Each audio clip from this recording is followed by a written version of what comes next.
భర్త పూజ చేసుకుంటున్నాడు అంటే భార్య యొక్క ప్రధాన కర్తవ్యం ఏమిటి? ఆయన నీరాజనమిచ్చి బయటకు వచ్చేంత వరకు ఆయన మౌనాన్ని పరిరక్షించడం, ఆయన మధ్యలో మాట్లాడవలసిన అవసరం కల్పించకూడదు. లేకపోతే నీ ఇల్లు ఎలా వృద్ధిలోకి వస్తుంది? ఆయనతో మాట్లాడిస్తే ఆయనకి తపశ్శక్తి లేకపోతే, ఆయన ఈశ్వరానుగ్రహాన్ని పొందకపోతే, ఆయన అడుగుతున్నాడు ధర్మపత్ని సమేతస్య సకుటుంబస్య సబాంధవస్య, వీళ్ళందరూ బాగుండడానికి నేను ఈ పూజ చేస్తున్నాను అంటాడు. ఆ పూజ శక్తి ఆయనకి ఇడితే కదా మీ అందరూ బాగుండడం. నువ్వే పాడు చేసేస్తుంటే ఆయన పూజని ఇంకెలా బాగుంటుంది ఇల్లు? ఇంతకన్నా గొప్ప విషయం ఏముంటుంది మా ఆయన చేసుకునే పని? ఈ గంట మాట్లాడరాయన. తాటక తండ్రి చాలా సదాచారం కలిగినటువంటి వాడు. ఆయన ఏమి దుర్మార్గుడు కాదు, దుర్బుద్ధి కాడు, చక్కటి ఆచారనిష్ట కలిగినటువంటి వాడు అని వాల్మీకి మహర్షి చెప్పారు. అందుకే శ్రీరామాయణాన్ని చదివేటప్పుడు, శ్రీరామాయణాన్ని వినేటప్పుడు చాలా జాగ్రత్తగా పరిశీలన చెయ్యవలసి ఉంటుంది. ఆయన యందు దోషం ఏమైనా ఉందా? దోషం ఏం లేదు. దశరథ మహారాజు గారు పుత్రులు లేకపోతే ఎలా పుత్రకామేష్టి అశ్వమేధం చేశాడో అలా ఆయన కూడా చతుర్ముఖ బ్రహ్మగారి గురించి తపస్సు చేశారు. తపస్సు చేసి ఆయన వలన ఒక కుమార్తెని పొందాడు. చిత్రంగా ఆమె విశేషమైనటువంటి బలసంపత్తి కలిగినటువంటి కుమార్తెగా పరిణమించింది. ఆమెని ఒక యోగ్యుడైన వ్యక్తిని చూసి వివాహం చేశాడు. ఏమి అక్కడ వరకు దోషం ఏముంది? ఏమి దోషం లేదు.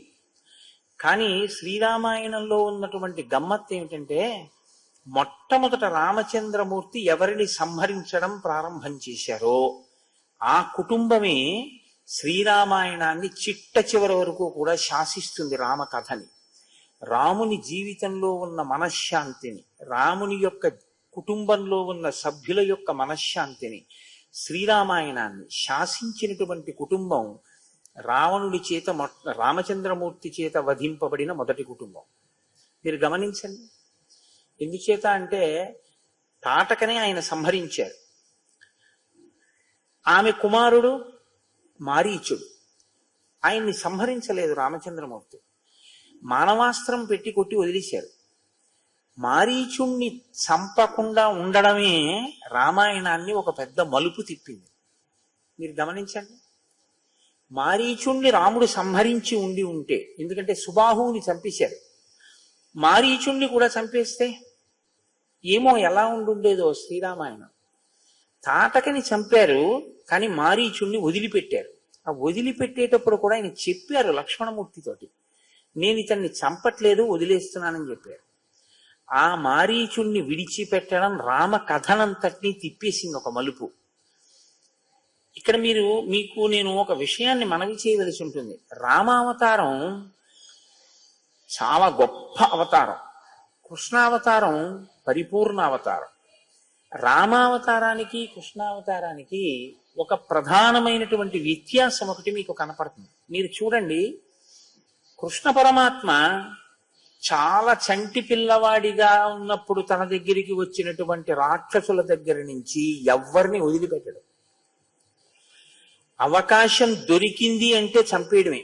కురుక్షేత్రం వచ్చేంత వరకు ఆయన ఏమి ఆగడు. కురుక్షేత్రం వచ్చే లోపలే చాలా మందిని చక్కబెట్టేశాడు. పోతనాదులను, కంసుణ్ణి, జరాసంధుణ్ణి, వీళ్ళందరినీ అసలు ఇంకా కురుక్షేత్ర యుద్ధం రాకముందే చాలా మంది ధర్మ వ్యతిరిక్తమైనటువంటి వాళ్ళందరినీ ఆయన నిగ్రహించాడు.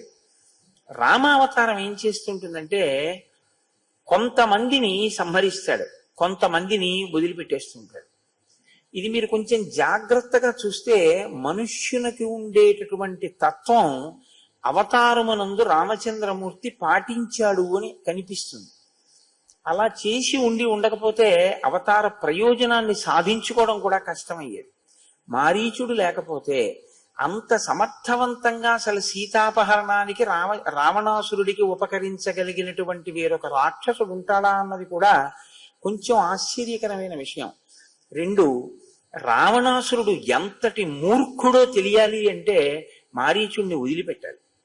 మారీచుణ్ణి వదిలిపెట్టకపోతే రావణాసురుని యొక్క మూర్ఖత్వం మీకు అర్థం కాదు. ఎందుకంటే ప్రపంచంలో రెండు రకాలైనటువంటి మూర్ఖత్వం ఉన్నవాళ్ళు ఉంటారు. మీకు మహాభారతంలో ఒక మూర్ఖుడు కనపడతాడు, శ్రీరామాయణంలో ఒక మూర్ఖుడు కనపడతాడు.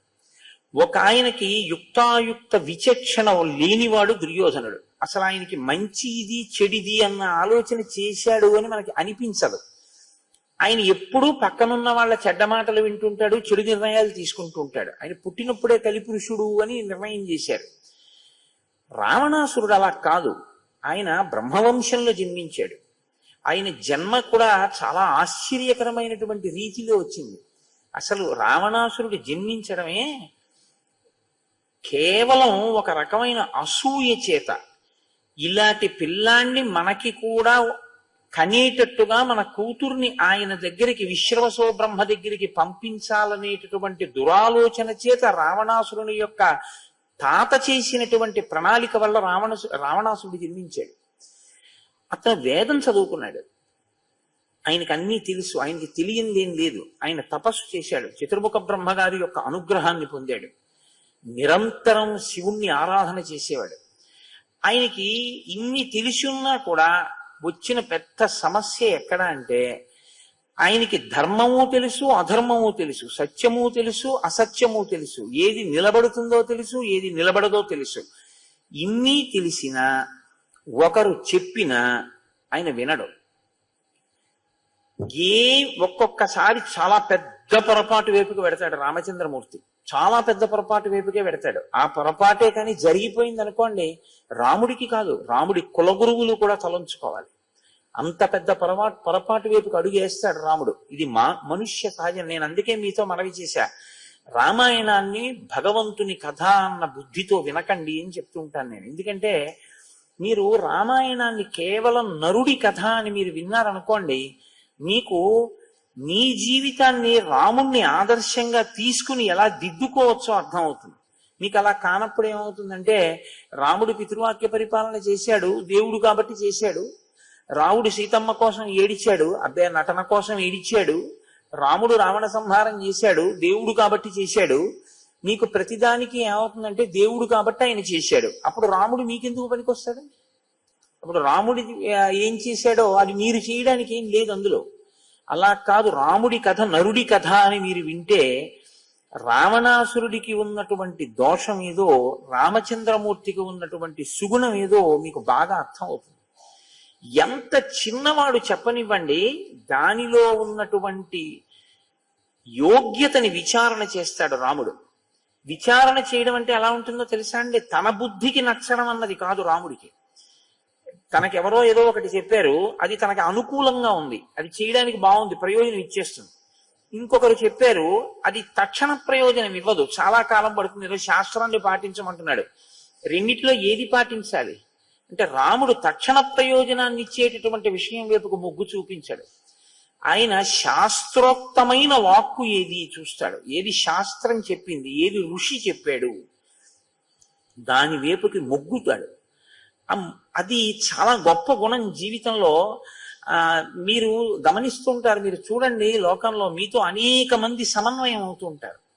సాధారణంగా ఏం చేస్తారంటే, మిమ్మల్ని ఒక సలహా అడుగుతారు, మీరు ఒక సలహా చెప్తారు, వాళ్ళు ఏదో చెయ్యాలనుకుంటారు, వాళ్ళు అలాగే చేస్తారు, వాళ్ళు మీ మాట ఏం పాటించరు.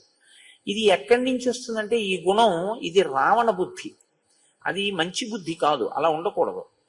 మీరు ఒక నిర్ణయం చేసుకునే ముందు పెద్దలైనటువంటి వారు శాస్త్రోక్తమైన వాక్కు చెప్తే మీరు వెంటనే అటువైపుకు మొగ్గి, నా అదృష్టం, చాలా మంచి మాట విన్నాను, చాలా శాస్త్రీయమైన పలుకు పలికారైనా, కాబట్టి నేను అలా చేస్తానని చెప్పి మీరన్న సంకల్పాన్ని విడిచిపెట్టగలిగి ఉండాలి. ఈ బుద్ధి మీకు ఎక్కడి నుంచి వస్తుందంటే, మీరు రామాయణంలో రామచంద్రమూర్తిని బాగా గమనిస్తే మీరు తెలుసుకోగలుగుతారు. అందుకే ఒక యక్ష కుటుంబం అందది, యక్షిణీ కుటుంబం తాటకి. కానీ ఆవిడ ఎంత ఆశ్చర్యకరమైనటువంటి పాత్ర పోషించిందంటే శ్రీరామాయణంలో, ఆశ్చర్యకరమైనటువంటిది. ఇంకంతకన్నా ఇంకొక మాట అనడానికి వీల్లేదు. మొట్టమొదట రాముడు సంహరించినటువంటిది తాటకని. అంటే ఆవిడ జీవితం ఏమైపోయిందంటే, తన భర్త మరణించడానికి కారణం ఏది విచారణ చెయ్యలేకపోయింది. అగస్త్యుడు నా భర్తని ఎందుకు చంపాడు అన్నది ఆలోచించి ఉంటే ఆమె బలం ఏమో ఎందుకు ఉపయోగపడి ఉండేదో. ఆ ఆలోచన ఒక్కటి రాలేదు. రాకపోవడం ఆవిడ బలం దేనికి పనికి వచ్చిందో తెలుసా అండి? అగస్త్యుణ్ణి ఏమీ చెయ్యలేను అని తెలుసుకుంది. కోపం శేషేన పూరయేత్తని ఆర్యోక్తి. అత్త మీద కోపం దుత్త మీద చూపించాడంటారు చూసారా? అలా అగస్త్యుణ్ణి ఏమీ చెయ్యలేక అగస్త్యుడు తిరిగిన ప్రాంతం మీద పగపట్టింది. ఏమైనా అర్థం ఉందా? దానివల్ల ఏమైనా ఆ సంబంధం ఉందా? ఇప్పుడు ఇంకెంత తీవ్రమైన స్థితిని పొందిందంటే నరభక్షకిగా మారింది. ఇప్పుడు నరభక్షకిగా మారి రామచంద్రమూర్తి చేతిలో మరణించింది. అక్కడతో పోయిందా? తన కొడుకు రాక్షసుడయ్యాడు, మారీచుడు.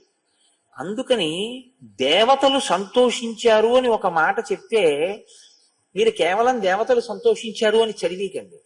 శ్రీరామాయణంలో మీరు కొన్నింటిని జాగ్రత్తగా గమనించవలసి ఉంటుంది. రామాయణం చదివేటప్పుడు ఒక విషయం జరుగుతుంటే దేవదుందుబులు మోగాయి, పుష్పవృష్టి కురిసింది అంటారు మహర్షి. మీరు ఆగాలి అక్కడ. ఆగి ఒకసారి ఆలోచన చెయ్యాలి, ఈ సన్నివేశంలో అలా ఎందుకు జరిగింది, దేవతలు ఎందుకు సంతోషించారు. దేవతలు ఎప్పుడూ కూడా ధర్మం గెలవాలని కోరుకునేటటువంటి వాళ్ళు. అంటే ఇక్కడ ఏదో గొప్ప విషయం జరుగుతోందనమాట. విశ్వామిత్రుడితో రాముడు కలిస్తే పుష్పవృష్టి కురిసింది అంటే విశ్వామిత్రుడితో రాముడు కలవడం అన్నది శ్రీరామాయణంలో చాలా పెద్ద మలుపు. మీరు ఆ కోణంలో రామాయణాన్ని ఒకసారి చూడవలసి ఉంటుంది. అప్పుడు ఒక్కొక్కసారి శ్రీరామాయణం అంతా ఉంటుందండి. ఇది యుద్ధకాండలో అసలు మరీ విశేషంగా ఉంటుంది. ఒక్కొక్కసారి బయలుదేరితే పరాగముతో కూడిన గాలి వీచింది అంటారు మహర్షి. అంటే దుమ్ముతో గాలి రేగింది అంటారు. నక్కల నోట్లోంచి అగ్నిహోత్రం పడింది అంటారు. ఒక్కొక్కసారి ప్రకృతి పులకించింది అంటారు. ఒక్కొక్కసారి ప్రకృతి శోషించింది అంటారు. ఇవి వ్యక్తులలో ఉండేటటువంటి హృదయ స్పందనలకు ప్రకృతి ప్రతిస్పందిస్తూ ఉంటుంది. అది వ్యక్తిత్వం మీద ఆధారపడి ఉంటుంది. తాను 10 మందికి పనికొచ్చేవాడై తన మనసుని అలా సంస్కరించుకోగలిగితే ఖచ్చితంగా ఈశ్వరుడు ప్రకృతి సంతోషిస్తాయి. మీరు అలా సంస్కరించుకోలేకపోతే అత్యంత ప్రమాదకరమైన ధోరణికి వెళుతుంది. తపస్సు మంచిదా, తపస్సు చెడ్డదా అని నేను మిమ్మల్ని ప్రశ్న వేస్తాను అనుకోండి. వెంటనే ఏం చెప్తారంటే తపస్సు మంచిది అంటారు. నేనంటాను తపస్సు మంచిది అని చెప్పద్దు, దేని కొరకు తపస్సుని వాడుతున్నావన్నది నిర్ణయించుకో అని చెప్తాను. మీరు రామాయణం మీకు బాగా అర్థమైతే మీకు ఈ ప్రశ్న ఇది మీకు బాగా అలవాటు అవుతుంది. పూజ చేస్తున్నాడు గొప్ప అని అడిగారు అనుకోండి, పూజ చేస్తున్నాడు గొప్ప కాదు, పూజ వలన మనసెంత సంస్కరించుకుంటున్నాడో చూడండి అని చెప్తాను. ఎందుకు చెప్తానంటే ఈ మాట సుందరకాండలో దీని మీద శ్లోకాలు ఉన్నాయి. నియుజ్యమానాస్సు గజాస్వహస్త సకేశరాశ్చోత్పల పత్రహస్త బభూవ దేవీ చ కృతాసుహస్త లక్ష్మీస్తదా పద్మిని పద్మహస్త అంటారు మహర్షి. ప్రతిరోజు పూజ చేస్తాడు రావణుడు లక్ష్మీదేవికి. సీతమ్మని కామదృష్టితో చూస్తాడు. ఏమిటి దానివల్ల సంతోషం? నీవు ఏ ఉపాసన చేస్తున్నావో ఆ ఉపాసన అనేటటువంటిది ఎప్పుడూ కూడా ముందుకి నడుస్తూ ఉండాలి. ఈ నడవడం అన్నది ఎలా ఉండాలో తెలుసా అండి? పూజా మందిరంలో కూర్చోవడం థర్మామీటర్ తాలూకా ఆ ఉష్ణోగ్రతని చెప్పేటటువంటి చిన్న నాడి ఉంటుంది, ఆ ముందు పొటమరించేటటువంటిది. దాన్ని మీరు ఇలా చేత్తో పట్టుకున్నారనుకోండి, మీ శరీరంలో ఉష్ణోగ్రత ఎంత ఉందో అంతవరకు అందులో ఉన్న పాదరస మట్టం ముందుకెడుతూనే ఉంటుంది. మీ పూజా మందిర ప్రవేశం మీరు రాత్రి పడుకునేంత వరకు మీలో ఉపాసనను అలా నడిపిస్తూ ఉండాలి తప్ప పూజా మందిర ప్రవేశం దేని కొరకు అంటే కేవలం 1 గంట సేపు ఏదో భగవంతుడికి అగరత్తులు చూపించడానికి, దీపం చూపించడానికి, 23 గంటలు పాపకర్మ చేయడానికి పనికొచ్చింది అనుకోండి. మీరు చేసే ఈ గంట పూజ మిమ్మల్ని రక్షించలేదు. బాగా జ్ఞాపకం పెట్టుకోండి. మీరు ఏం చేస్తున్నారంటే సంభారములను వాడుతున్నారంతే. నేను ఏమని చెప్పవలసి ఉంటుందంటే దాని గురించి మీరు కొన్ని సంభారములను వినిమయం చేస్తున్నారు తప్పించి మీ మనస్సు మీద దాని ప్రభావం ఏమీ లేదు. మీ మనస్సు ఏమీ మారలేదు, అది సంస్కరింపబడలేదు. మనస్సు సంస్కరింపబడనంత కాలం మీరు తపస్సు చెయ్యండి, పూజ చెయ్యండి, పునస్కారం చెయ్యండి, సత్కారాలు చేయండి, సన్మానాలు చెయ్యండి, ఏది చెయ్యండి, నిరర్థకం. మీకందుకే శ్రీరామాయణంలో తపస్సు చేసేవాళ్ళు కనపడతారు, తపస్సు చెయ్యని వాళ్ళు కనపడతారు. రాముడు తపస్సు చేశాడు అని శ్రీరామాయణంలో ఎక్కడా లేదు. ఆయన వెళ్ళిపోయి ఎక్కడో అరణ్యంలో ముక్కు మూసుకుని ఇన్నాళ్ళు తపస్సు చేశాడు, దేవతలు ప్రత్యక్షమయ్యారని లేదు. తపస్సు చేశాడు రావణాసురుడు. రావణాసురుడు చేశాడు, కుంభకర్ణుడు చేశాడు, విభీషణుడు చేశాడు, ముగ్గురు చేశారు. నేను ఉత్తరాఖండం నుంచి ప్రస్తావన చేస్తున్నా. బ్రహ్మగారు ప్రత్యక్షం అయ్యారు. నీకేం కావాలని అడిగాడు రావణాసురుణ్ణి. నాకు చావు ఉండకూడదన్నారు. కుదరదన్నారు. కుదరదు, చచ్చిపోవలసింది. చచ్చిపోవడం అంటే ఏంటి? శరీరం పడిపోతుంది, అది తప్పదు ఎవరికైనా. ఇంకో విషయం అడిగన్నారు. అయితే నాకు వీళ్ళ వీళ్ళ వీళ్ళ వీళ్ళ వల్ల మరణం ఉండకూడదన్నారు. తథాస్తు. విభీషణుడు అడిగాడు, నాకు నా బుద్ధి ఎప్పుడు ధర్మమునందు ఉండేటట్టుగా అనుగ్రహించని అడిగాడు. ఇది కోరుకోవలసింది. ఏదైనా ఉంటే వడపోసి మీరు చూస్తే అక్కడ దొరుకుతుంది సారాంశం. ఆయన అన్నాడు, నాకు ఎప్పుడూ నా బుద్ధి ధర్మము వైపుకి నిలబడాలి, అలా అనుగ్రహించన్నాడు. ఆయన అన్నాడు, నువ్వు చిరంజీవివి, నువ్వు ఎప్పటికీ బ్రతికే ఉంటావు అన్నాడు. అడిగిన వాడికి ఇవ్వలేదు, అడగని వాడికి ఇచ్చాడు. ఏమిటిది? ఇది శ్రీరామాయణం అంటే. మిమ్మల్ని చిరంజీవిని ఏది చేస్తుందంటే మీ ధర్మమే మిమ్మల్ని చిరంజీవిని చేస్తుంది. మీ వంశాన్ని ఆచంద్రతారార్కం నిలబెడుతుంది. అదొక్కటి విడిచిపెట్టి ఇంకా ఎన్ని పట్టుకున్నా అవి మిమ్మల్ని రక్షించేవి కావు. రావణుడు ఎన్ని పట్టుకోలేదు, ఏవి రక్షించే రావణుడు పడకుండా.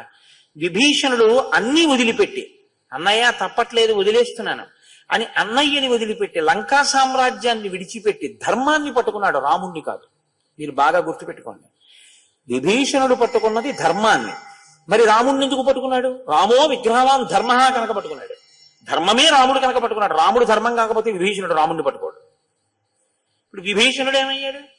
అప్పుడు కాదు, ఇప్పటికీ లంకకి రాజుగానే ఉన్నాడు, కాంచన లంక. ఇది మీరు శ్రీరామాయణం వలన తెలుసుకోవలసినటువంటి సత్యం తప్ప. ఎప్పుడో తాటకా సంహారం అయిపోయింది, ఎందుకు శ్రీరామాయణం నేను చెప్పడం, ఎందుకు మీరు వినడం, ఏమిటి దానివల్ల ప్రయోజనం ఏమిటి అంటే, శ్రీరామాయణం మనుష్య జాతి ఉన్నంత కాలం చెప్పాలి అని బ్రహ్మగారు ఎందుకన్నారంటే, మనిషిని మనిషిగా ఉంచగలిగినటువంటి కావ్యం శ్రీరామాయణం. మీరు ఏది సంస్కరించుకోవాలో శ్రీరామాయణం నేర్పుతుంది.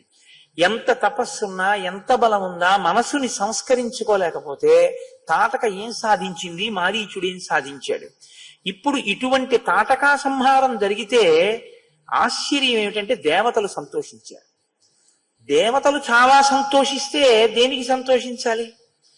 బలము అధర్మము వైపుకి ఎక్కడ ఉపయోగపడుతోందో, బలము తను చేసిన తప్పుని తెలుసుకోవడానికి సిద్ధపడకుండా అహంకారం అడ్డుపడి దుర్వినియోగం వైపుకే అడుగులు ఎక్కడేస్తోందో అది త్రుంచబడిందని దేవతలు సంతోషించారు కదా.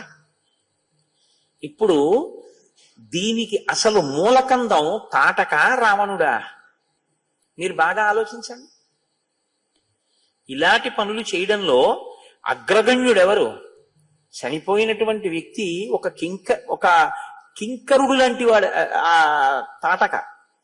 నిజానికి తాటక పాత్ర చాలా చిన్నది రావణాసురుడితో పోలిస్తే. అందుకే విశ్వామిత్రుడు అన్నాడు, నేను చూడలేదా రావణాసురుణ్ణి అన్నాడు. బ్రహ్మగారి వల్ల వరాలు పొందాడు, లోకాన్ని క్షోభింప చేస్తున్నాడు. అతను రాలేదు, అతని పలుపున వచ్చిన రాక్షసులు వస్తున్నారు అని చెప్పాడు ఆయన. ఆయన ఎంత సత్యం మాట్లాడతాడండి మహానుభావుడు. ఇప్పుడు వీళ్ళందరూ ప్రబలిపోవడానికి కారణమైన వాడెవరు? రావణుడు.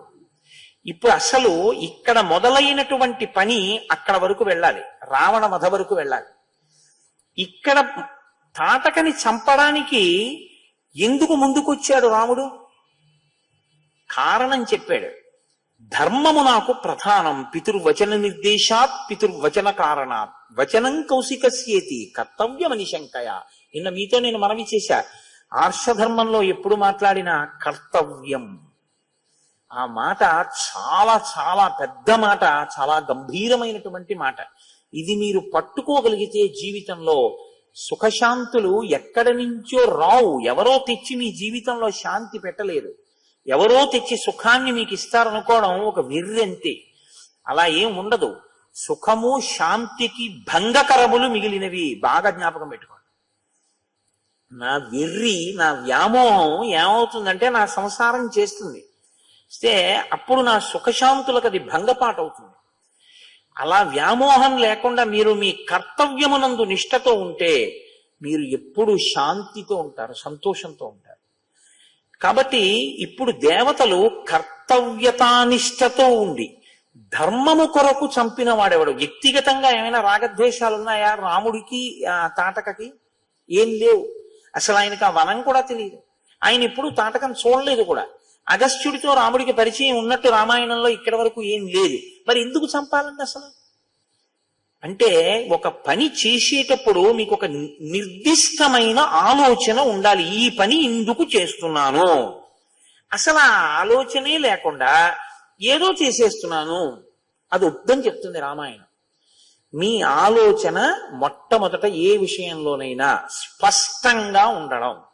ఎంత చిన్న విషయంలోనైనా సరే స్పష్టమైన ఆలోచన, స్పష్టమైన ప్రణాళిక ఉండాలి. ఇదే ఇవాళ లోపించినటువంటి విషయం. అలారం పెట్టుకుంటాడు, నిద్ర లేవడు. కాలేజీకి వెడతాడు, చదువుకోడు.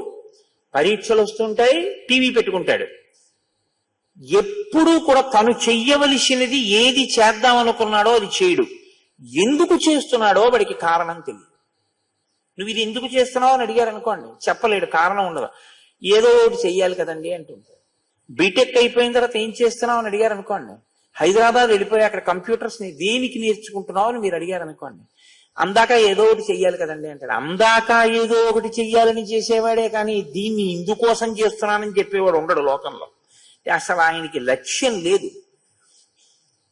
రాముడు అలా కాదు. గోబ్రాహ్మణ హితార్థాయ దేశస్యాస్య సుఖాయచ. నేను గోబ్రాహ్మణుల హితము కొరకు, దేశక్షేమము కొరకు, రాజపుత్రుణ్ణి కనుక నేను తాటకా సంహారం చేస్తున్నాను. ఆవిడది దోషం అని ఎలా నమ్ముతున్నావు? నువ్వేం తీర్పు చెప్పడానికి విన్నావా? గురువు నువ్వు చెప్పావు చాలు. ఇక మీకు అనృత దోషం ఉండదు, మీకు అవసరం లేదు, మీరు అలా చెప్పరు. మీరు చెప్పారు, చంపేస్తున్నారు. అంటే చిన్న వయస్సులో ఎంత పరిణతి ఉందో చూడండి. నేను మీకు తరచు మనవి చేసేది ఇదే. శ్రీరామాయణాన్ని కేవలం ఏదో కావ్యం, ఎప్పటిదో పుస్తకం, అది ఎప్పటిదో రామాయణం అని మీరు అనుకోకండి. మీరు మీ పిల్లలతో కలిసి భోజనం చేసేటప్పుడు శ్రీరామాయణంలో ఒక్క ఘట్టం గురించి మీరు మీ పిల్లలతో మాట్లాడగలిగితే, చూసావా రాముని యొక్క ఆలోచన సరళి అంటే ఎలా ఉంటుందో చూసావా? 2 శ్లోకాలు. కానీ ఆయన మనసు అంటే, ఆయన బుద్ధి అంటే ఎలా ఉంటుందో చూసావా? ఇది చాలా అవసరమైంది. ఇది నేర్చుకోవాలి మనిషి అన్నది మీ బిడ్డల్ని శ్రీరామచంద్రమూర్తిగా తయారు చేస్తుంది. కాబట్టి రామాయణం ఇప్పటికీ కాదు, ఎప్పటికీ రామాయణం ప్రతి వారికి అవసరమే. కాబట్టి ఇప్పుడు దేవతలకు కావలసింది ఏమిటి? ఎవరు ఇంత ధర్మ విచక్షణతో తాటకని చంపాడో వాడే ఇంత ధర్మ విచక్షణతో రావణుణ్ణి కూడా చంపుతాడు. కాబట్టి ఇప్పుడు ఎవరు ఈ శక్తిని లోకరక్షణకి ఉపయోగించాడో, ఎవడు తన శక్తిని లోకాన్ని పాడు చేయడానికి ఉపయోగిస్తుంటే వాళ్ళని చంపాడో వాడి శక్తి పెంచాలి.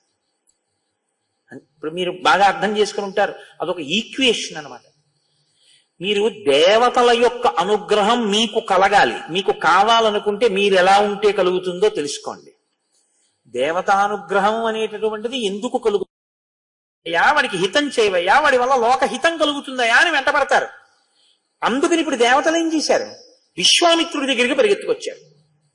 పరిగెత్తుకొచ్చి ఏమని అడుగుతున్నారు? నువ్వు నిన్నను మంత్రగ్రామం గృహాణత్వం బలాం అతిబలాం స్తథా, మంత్రగ్రామం రాముడికి ఇచ్చావు. రాముడు ఏం చేశాడు? నశ్రమో నజ్వరో మాతేన రూపస్య విపర్యయ. నువ్వు దాని వల్ల ఆకలి ఉండదు, దప్పిక ఉండదు, బడలిపో అన్నావు. తాటకా సంహారం చేశాడు. ఎంత మంచివాడయ్యా! ఇప్పుడు ఈ బలం ఎవరి దగ్గర ఉండాలి? నీ దగ్గర ఉన్నా నువ్వు కోప్పడకూడదు. నీ దగ్గర ఉంది, ఉపయోగం లేదు. ఎందుకని ఉపయోగం లేదు? ఇక నువ్వు కోప్పడవు, నువ్వు బ్రహ్మర్షిత్వాన్ని పొందావు, నీకు శత్రుమిత్ర భేదం లేదు, అందరినీ ప్రేమించేస్తున్నావు.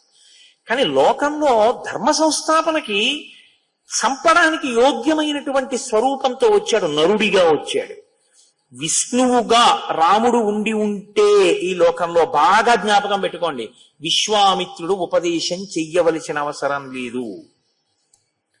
ఎందుకంటే ఆయన వేద వేద్యే పరే పుంసి, వేదమే ఆయన దగ్గర నుంచి వచ్చింది. అయినప్పుడు ఇంకా రాముడికి ఉపదేశం ఏంటండి? రాముడికి ఉపదేశం ఉండదు, భాషిస్తాయి. ఆయన తనంత తానుగా ఉపయోగించగలడు. ఆయనకి ఇంకా వేరే ఒక గురువు గారి దగ్గర అవన్నీ ఉపదేశాలు పొంది నేర్చుకోవాల్సిన అవసరం ఏమి ఉండదు. కానీ నరుడిగా ఉన్నాడు. ఇప్పుడు విష్ణు స్వరూపంతో నాకు ఇవన్నీ తెలుసని ప్రయోగించాడు. ఒక గురువు ముందుకొచ్చి ఇవ్వాలి. బాగా గుర్తుపెట్టుకోండి ఈ విషయాలు మీరు. రామాయణంలో చాలా పెద్ద రహస్యం ఇక్కడ దాక్కునుంది. గురువు దగ్గరికి మీరు వెళ్ళి అడగడమా నాకు మంత్రం ఇమ్మని, గురువు పిలిచి మీకు మంత్రం ఇవ్వడమా అంటే, గురువే పిలిచి మీకు మంత్రం ఇస్తే అది సమున్నత స్థితి, మీ అదృష్టం పండిందని గుర్తు. ఇచ్చిన మంత్రాన్ని మీరు అనుష్ఠించకపోతే మీరు రుణపడిపోతారు గురువు గారికి, మంత్రానికి. మీరు వెంటపడ్డం వేరు, బోర్డులు పెట్టి చేసే ఉపదేశాలు కావు. ఇవాళ పొద్దున్న ఇంతమందికి గురువుపదేశం చేస్తాం, ఏదో ఇంతమందికి ఇది చేస్తామని బోర్డులు పెట్టి 100 రూపాయలు రసీదులు రాసి చేసే మంత్రోపదేశాలు కావు రామాయణం మాట్లాడేది. రామాయణం మాట్లాడేది సమున్నత స్థితిని మాట్లాడుతుంది. ఒక గురువు తనంత తాను ఉపదేశం చెయ్యాలి. ఎందుకు చేస్తాడు? దేవతా ప్రేరణ చేత చేస్తాడు. ఇతనికి నేను ఈ బలాన్ని ఇస్తే, ఇతని వల్ల ఈ మంత్రాధిష్టాన దేవతానుగ్రహం అతనిలోకి వెడితే ఆ అనుగ్రహంతో ఇతని లోకానికి ఏమైనా ఉపకారం చేస్తాడా, ఈ లెక్క గురువు గారు కట్టాలి. ఈ లెక్క గురువు గారు కట్టకుండా చిత్తం వచ్చినట్టు అడిగిన వాడికల్లా మంత్రాలు ఇస్తే ఆయన ఎవరో నీకు తెలియదు, ఆయన అడిగాడు నువ్వు ఇచ్చావు, ఎందుకు ఉపదేశం? అది అర్థం లేనటువంటి ఉపదేశం. ఉపదేశం ఇవ్వడం అంటే అంత జాగ్రత్తగా ఉంటుంది. అందుకే లెక్కకు మించిన శిష్యులు ఉండే అవకాశం ఉండదు. యథార్థానికి చాలా జాగ్రత్తగా ఇస్తారు సంప్రదాయ నిష్ఠ అనేటటువంటిది ఇచ్చేటప్పుడు. రామాయణం మనకి నేర్పుతుంది. ఇవాళ సమాజంలో ఎక్కడెక్కడ ఏ పొరపాట్లు దొర్లుతున్నాయో మీరు రామాయణం కోణంలో చూస్తే మీకు అర్థమవుతుంది ఎక్కడ పొరపాటు జరుగుతోందో. కాబట్టి ఇప్పుడు దేవతలు ప్రార్థన చేస్తున్నారు విశ్వామిత్రుడి దగ్గరికి వచ్చి. ఏమని అడుగుతున్నారో చూడండి. ఇది మీరు జాగ్రత్తగా జీవితంలో నేర్చుకోవలసినటువంటి స్థితి, మనం బాగా పట్టుకోవలసినటువంటి స్థితి. కేవలము పూజ మీకు శక్తినివ్వచ్చు, కానీ దాన్ని తీసేయడం గురించి కూడా దేవతలు వెంపర్లాడతారు. ఎందుకో తెలుసా అండి? భయం. పిల్లాడు ఏడుస్తున్నాడండి, అల్లరి చేసేస్తున్నాడు ఇమ్మని. మీరు ఒక గాజు బొమ్మ ఇచ్చారు, ఇచ్చి మీరు బయటికి వెళ్ళిపోతారా? వెళ్ళరు. మీరు ఏం చేస్తారంటే ఎలా మభ్య పెట్టి గాజు బొమ్మని మళ్ళీ తీసేసుకుందామని చూస్తారు. దానికోసం అవసరమైతే నైవేద్యం కోసం దాచిన ఖర్జూరం పళ్ళు తీసుకొచ్చి నాన్న తీయగా ఉంటాయి నీకు ఇష్టం కదా అని వాడి చేతిలో పెట్టేసి మళ్ళీ ఇంకో ప్యాకెట్ తెచ్చుకుందామని గాజు బొమ్మ తీసేస్తారు. భగవంతుడు మీకు ఇచ్చేటటువంటి అభ్యున్నతిని కూడా అంత జాగ్రత్తగానూ తీసేస్తాడు. ఎందుకు తీసేస్తాడో తెలుసా అండి? ధర్మపథంలో లేడు, వాడి వలన ఉపయోగం లేదు, అది ప్రమాదాల వైపుకే వెడుతోంది. అహంకారము ప్రబలిపోయి ఏ విభూతి అయినా అహంకారానికి కారణమైతే, ఏ విభూతి తానిచ్చింది అహంకారానికి కారణమైందో ఆ విభూతిని ఈశ్వరుడు తీసుకోవడం పెద్ద గొప్ప కాదని మీరు గ్రహించవలెను. నేను చాలా అందగాన్ని, నేను ఎందుకు పేర్లు చెప్పాలి? నేను చాలా అందగత్తెని అని చెప్పి విపరీతమైనటువంటి అతిశయానికి పోయి చెయ్యకూడని పనులు చేస్తే గీజర్ పేలిపోయినటువంటి మరుక్షణంలో ఆ అందం నశించిపోయింది, మరుగునీళ్లు ఒంటి మీద పడిపోయి. నేనింతటి వాణ్ణి, నాలా మాట్లాడగలిగిన వాడెవడు? ఈశ్వరుడు దాని మూలాన్ని నొక్కేశాడు, వాక్కు రాలేదు, అయిపోయింది. ఏ విభూతిని ఈశ్వరుడు ఇచ్చాడో దాన్ని నువ్వు సమాజపరం చేసి 10 మందికి పనికొచ్చేటట్టు నిలబెడితే నువ్వు ఇంకా దాని గురించి బాధపడక్కర్లేదు. ఈశ్వరుడు నువ్వు నీ కంఠం, నీ అభ్యున్నతి కొరకు ఆయనే ఉపకరణములను నీ దగ్గరికి చేరుస్తాడు, చేర్చి రక్షణ చేస్తాడు నిన్ను. ఎందుకు రక్షిస్తాడంటే, అమ్మో వీడిని నేను చూసుకోవాలి, వాడు నా కొరకు రక్షింపగలయువాడు అన్నాడు భాగవతంలో ఆయన. నా కొరకు నేను రక్షించుకోవాలి వాడిని. వాడికి ఆ తాపత్రయం లేదు, వాడు అలా అంకితం చేసుకుంటూ వెళ్ళిపోతాడు. అందుకని వాడిని నేను పొదివి పట్టుకుంటానంటే, ఇది లేదు, నేను ఇచ్చింది ఎంత తొందరగా తీసేద్దామని చూస్తాడు. ఎందుకంటే వీడు పాడు చేసేస్తున్నాడు దాన్ని. ఇంతే తేడా రాముడికి రావణుడికి. రాముడు వెడుతూ ఉంటే బ్రహ్మగారు వానరుల్ని సృష్టించాడు దేవతల యొక్క అంశాలతో. రావణుడు వస్తూ ఉంటే ఒక్కొక్కరిని తీసేస్తున్నాడు తాటకాదుల్ని. ఇంకింతకన్నా నేను శ్రీరామాయణం గురించి మీకేం మనవి చేయను, దీని ధర్మం గురించి. కాబట్టి తాటకా సంహారం అంటే కేవల తాటకా సంహారం అని మీరు అనుకోవద్దు. తాటకా సంహార వృత్తాంతమునందు ఇంత రహస్యం దాగి ఉంది. మీ జీవితానికి పనికొచ్చేటటువంటి లేదా మన జీవితానికి పనికొచ్చేటటువంటి ఒక అంశం అందులో ఇమిడి ఉంది. ఎప్పుడు జ్ఞాపకం పెట్టుకోవాలి, మీరు ఏదో ఒక విభూతి చేత గౌరవింపబడుతుంటారు. 10 మంది నాకు నమస్కారం చేశారనుకోండి, నేను ఇలా వస్తుంటే కారు దిగి 100 మంది వచ్చి నా కాళ్ళకి నమస్కారం చేశారనుకోండి, ఇక నేను నా కాళ్ళ వంక చూసుకుని ఆహా పాదములారా ఎంతమంది చేత నమస్కరింపబడుతున్నారే, శారదకి నాకు ఏమిటి తేడా, ఆవిడికి నమస్కారం చేస్తారు నాకు నమస్కారం చేస్తారు అని నేను విర్రవీగాను అనుకోండి, ఈశ్వరుడు ఓహో ఇన్ని నమస్కారాలు నీకే పెడుతున్నారు అనుకుంటున్నావు అన్నమాట అని ఆయన ఏ విభూతి నాకు ఉండడం వల్ల నమస్కరిస్తున్నారో ఆ విభూతిని తీసేయడం కూడా ఆయనకొచ్చు. ఎవడు నీకు నమస్కారం చేసేవాడు? ఏది నీ కుటుంబం గురించి నీ గురించి చెప్పు ఉపన్యాసం 5 ఉంటారేమో ఇందులో. రాముడి గురించి చెప్తున్నావు కాబట్టి వింటున్నారు, నువ్వు రామకథ చెప్తున్నావు కాబట్టి నీకు నమస్కారం చేస్తున్నారు. రామ నీ నామం చెప్తే నీ కథ 2 గంటలు చెప్తే ఇంతమంది నమస్కారమా, ఇంతమంది కూర్చుని ఉండమా? తండ్రి జన్మజన్మలకి ఈ సౌభాగ్యాన్ని నాకు మిగల్చు, ఇంకింతకన్నా నాకేం కావాలి తండ్రి, బతికున్నన్నాళ్ళు నా ఊపిరి నిన్ను స్తోత్రం చేస్తే చాలు, అంతకన్నా నాకేం వద్దని నువ్వు అడగగలిగితే ఈ పూజ నీ ఈత 10 రెట్లు అవుతుంది. అది అనుషంగికం. దాని గురించి నువ్వు వెంపర్లాడక్కర్లేదు, అది వస్తుంది. అది దాని గురించి నువ్వు వెంపర్లాడడం మొదలెడితే అసలుది పోతుంది. ఇదే దేవతానుగ్రహం అంటే. ఇది మీరు పట్టుకోవలసి ఉంటుంది బాగా రామాయణంలోంచి. కాబట్టి ఇప్పుడు దేవతలు వచ్చి విశ్వామిత్రుడిని అడిగారు ఏమని, ప్రజాపతేర్భృశాశ్వస్య పుత్రాన్ సత్యపరాక్రమాన్ తపోబలభృతాన్ బ్రహ్మన్ రాఘవాయ నివేదయ పాత్రభూతశ్చతే బ్రహ్మన్ తవానుగమనేధృతః కర్తవ్యం చ మహత్కర్మ సురాణాం రాజసూనునా. ఎంత గొప్ప మాటలు అన్నారండి. చూసారా శ్లోకంలో కర్తవ్యం ఎప్పుడూ ఆ మాటే ఉంటుంది. ఓ బ్రహ్మన్, ఓ విశ్వామిత్ర మహర్షి, నీకు భృశాశ్వు తనకి కలిగినటువంటి కుమారులు అస్త్రస్వరూపమైనటువంటి వాళ్ళు, అస్త్రములన్నిటినీ కూడా నీకు ఇచ్చేశాడు, నీ దగ్గర ఉన్నాయి అస్త్రాలు. రాముడు అస్త్ర సంపద లేనివాడు, పిల్లవాడు, ఇంకా ఏమీ తెలియదు. నువ్వు ఇచ్చిన అస్త్రాలు కొద్దున్నాయి, వాటితో ఏం చేశాడు, తాటకా సంహారం చేసి లోకాన్ని కాపాడాడు. ఇప్పుడు ఆ అస్త్రాలు మిగిలినవి నీ దగ్గర ఉండడం కన్నా నువ్వు వాటిని రామపరం చేసేసి రాముడికి ఇచ్చేసి, రాముడు నిన్ను అనువర్తించేవాడు. ఇది పట్టుకోండి బాగా, ఈ మాట పట్టుకోండి. పాత్రభూతశ్చతే బ్రహ్మన్, ఏ మాట చెప్తున్నారో చూడండి. అతను పాత్రత కలిగినటువంటి వాడు, ఇవ్వడానికి యోగ్యమైనటువంటి వాడు. ఎందుచేత అతను స్థిర సంకల్పంతో నీకు శుశ్రూష చేస్తున్నాడు. ఇవాళ వచ్చిందని, ఇవాళ ఇచ్చావని దానితో ఒక పని చేస్తే దానివల్ల 10 మంది పొగిడితే ఈ పొగట్టలంతటికీ నా గొప్పతనమే అండవు. ఈ గొప్పతనం ఎందుకు చంపాను, విశ్వామిత్రుడు చెప్పాడు కనుక. చంపడానికి ఉపకరణం ఏది, విశ్వామిత్రుడు ఇచ్చాడు కనుక. కాబట్టి గౌరవం ఎవరిది, విశ్వామిత్రుడిది. విశ్వామిత్రుడు ఇవ్వకపోతే నా బతుకేమయ్యేది, కాబట్టి నేను ఎవరి కింకరుణ్ణి అని ఇంకా ఇంకా ఇంకా ఇంకా వంగి నమస్కారం చేస్తాడు. వాడికా ఇవ్వవలసింది, పనికి మాలిన వాడికా, పనికి మాలిన వాడికి ఇచ్చి ఎంత బాధపడుతున్నామో చూసావుగా. అది తీసేయడానికి ఈయన వెళ్ళాలి. అందుకని ఈయనకి ఇచ్చేసి నీ దగ్గర ఉన్న అస్త్రాలన్నీ. ఇప్పుడు మీరు పట్టుకున్నారా, దేవతలు ఎవరికి శక్తి నిమ్మని ప్రార్థన చేస్తారో. నేను రామాయణ కోణంలో చూస్తే నాకు చాలా ఆశ్చర్యంగా ఉంటుంటుంది.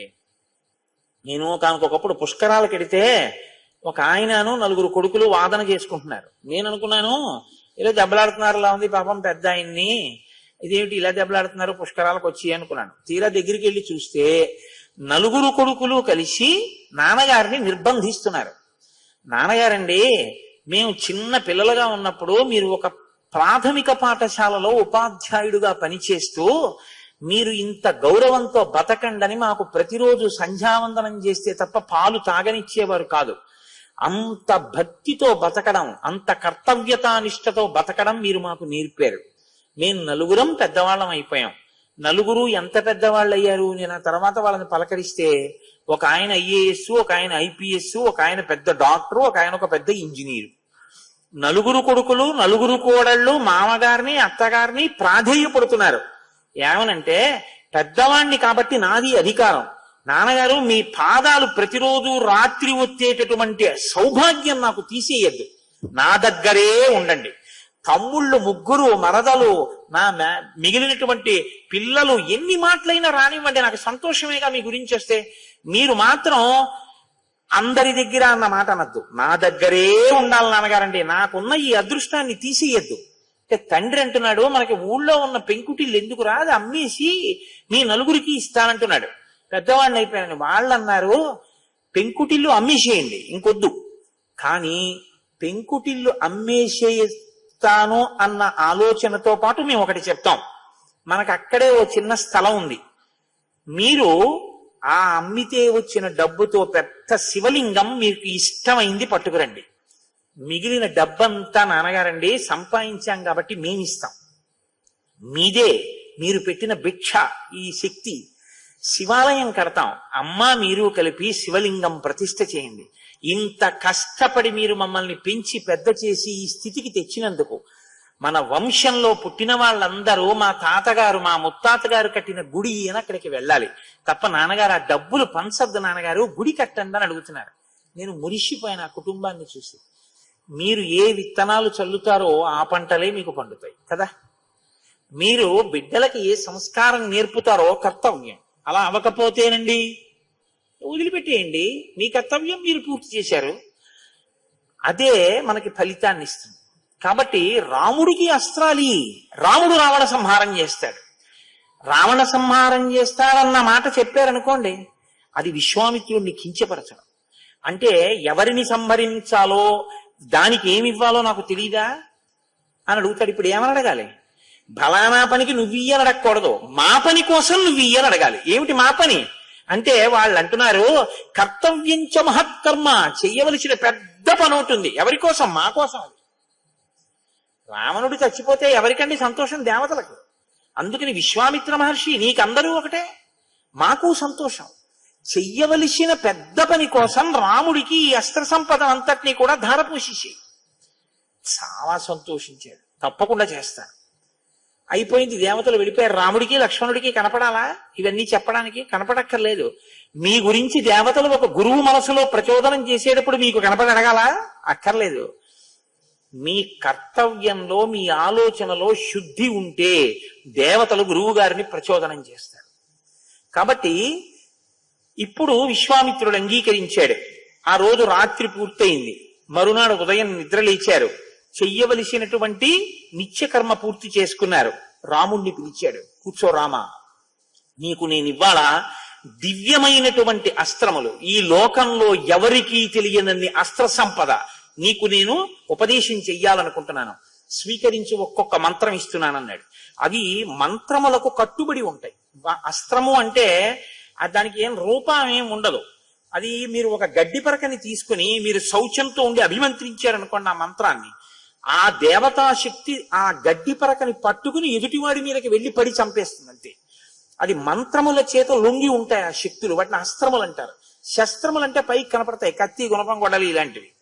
కాబట్టి ఇప్పుడు ఒక్కొక్క మంత్రాన్ని ఉపదేశం చేసేస్తున్నాడు. దానివల్ల రాముడికి ఎన్ని వస్తున్నాయి శక్తులు అంటే దండచక్రము, ధర్మచక్రము, కాలచక్రము, విష్ణు చక్రము, ఇంద్రాస్త్రము, వజ్రాస్త్రము, మహాశూలము, బ్రహ్మశిరోనామకాస్త్రము, ఐషీకాస్త్రము, బ్రహ్మాస్త్రము, వీటితో పాటుగా మోదకి, శిఖరి అనేటటువంటి 2 గొప్ప గదలు, ధర్మపాశము, కాలపాశము, వరుణపాశము, వరుణాస్త్రము, శుష్కము, ఆర్ద్రము అనేటటువంటి 2 పిడుగులు, పైనకాస్త్రము, నారాయణాస్త్రము, శిఖరము, ఆగ్నేయాస్త్రము, వాయవ్యాస్త్రము, హయశిరస్సు, క్రౌంచాస్త్రము, విష్ణుశక్తి, శివశక్తి, కంకాళము, ముసలము, కాపాలము, కంకణము, వీటితో పాటు నందనం అనేటటువంటి ఖడ్గము, మోహనాస్త్రము, ఆ తర్వాత ఐనాస్త్రము, సౌరాస్త్రము, వర్షణము, శోషణము, సంతాపము, విలాపము, ఇది కాకుండా ఇంకా మదనము, తామసము, సౌమనము, సంవర్తము, మౌసలము,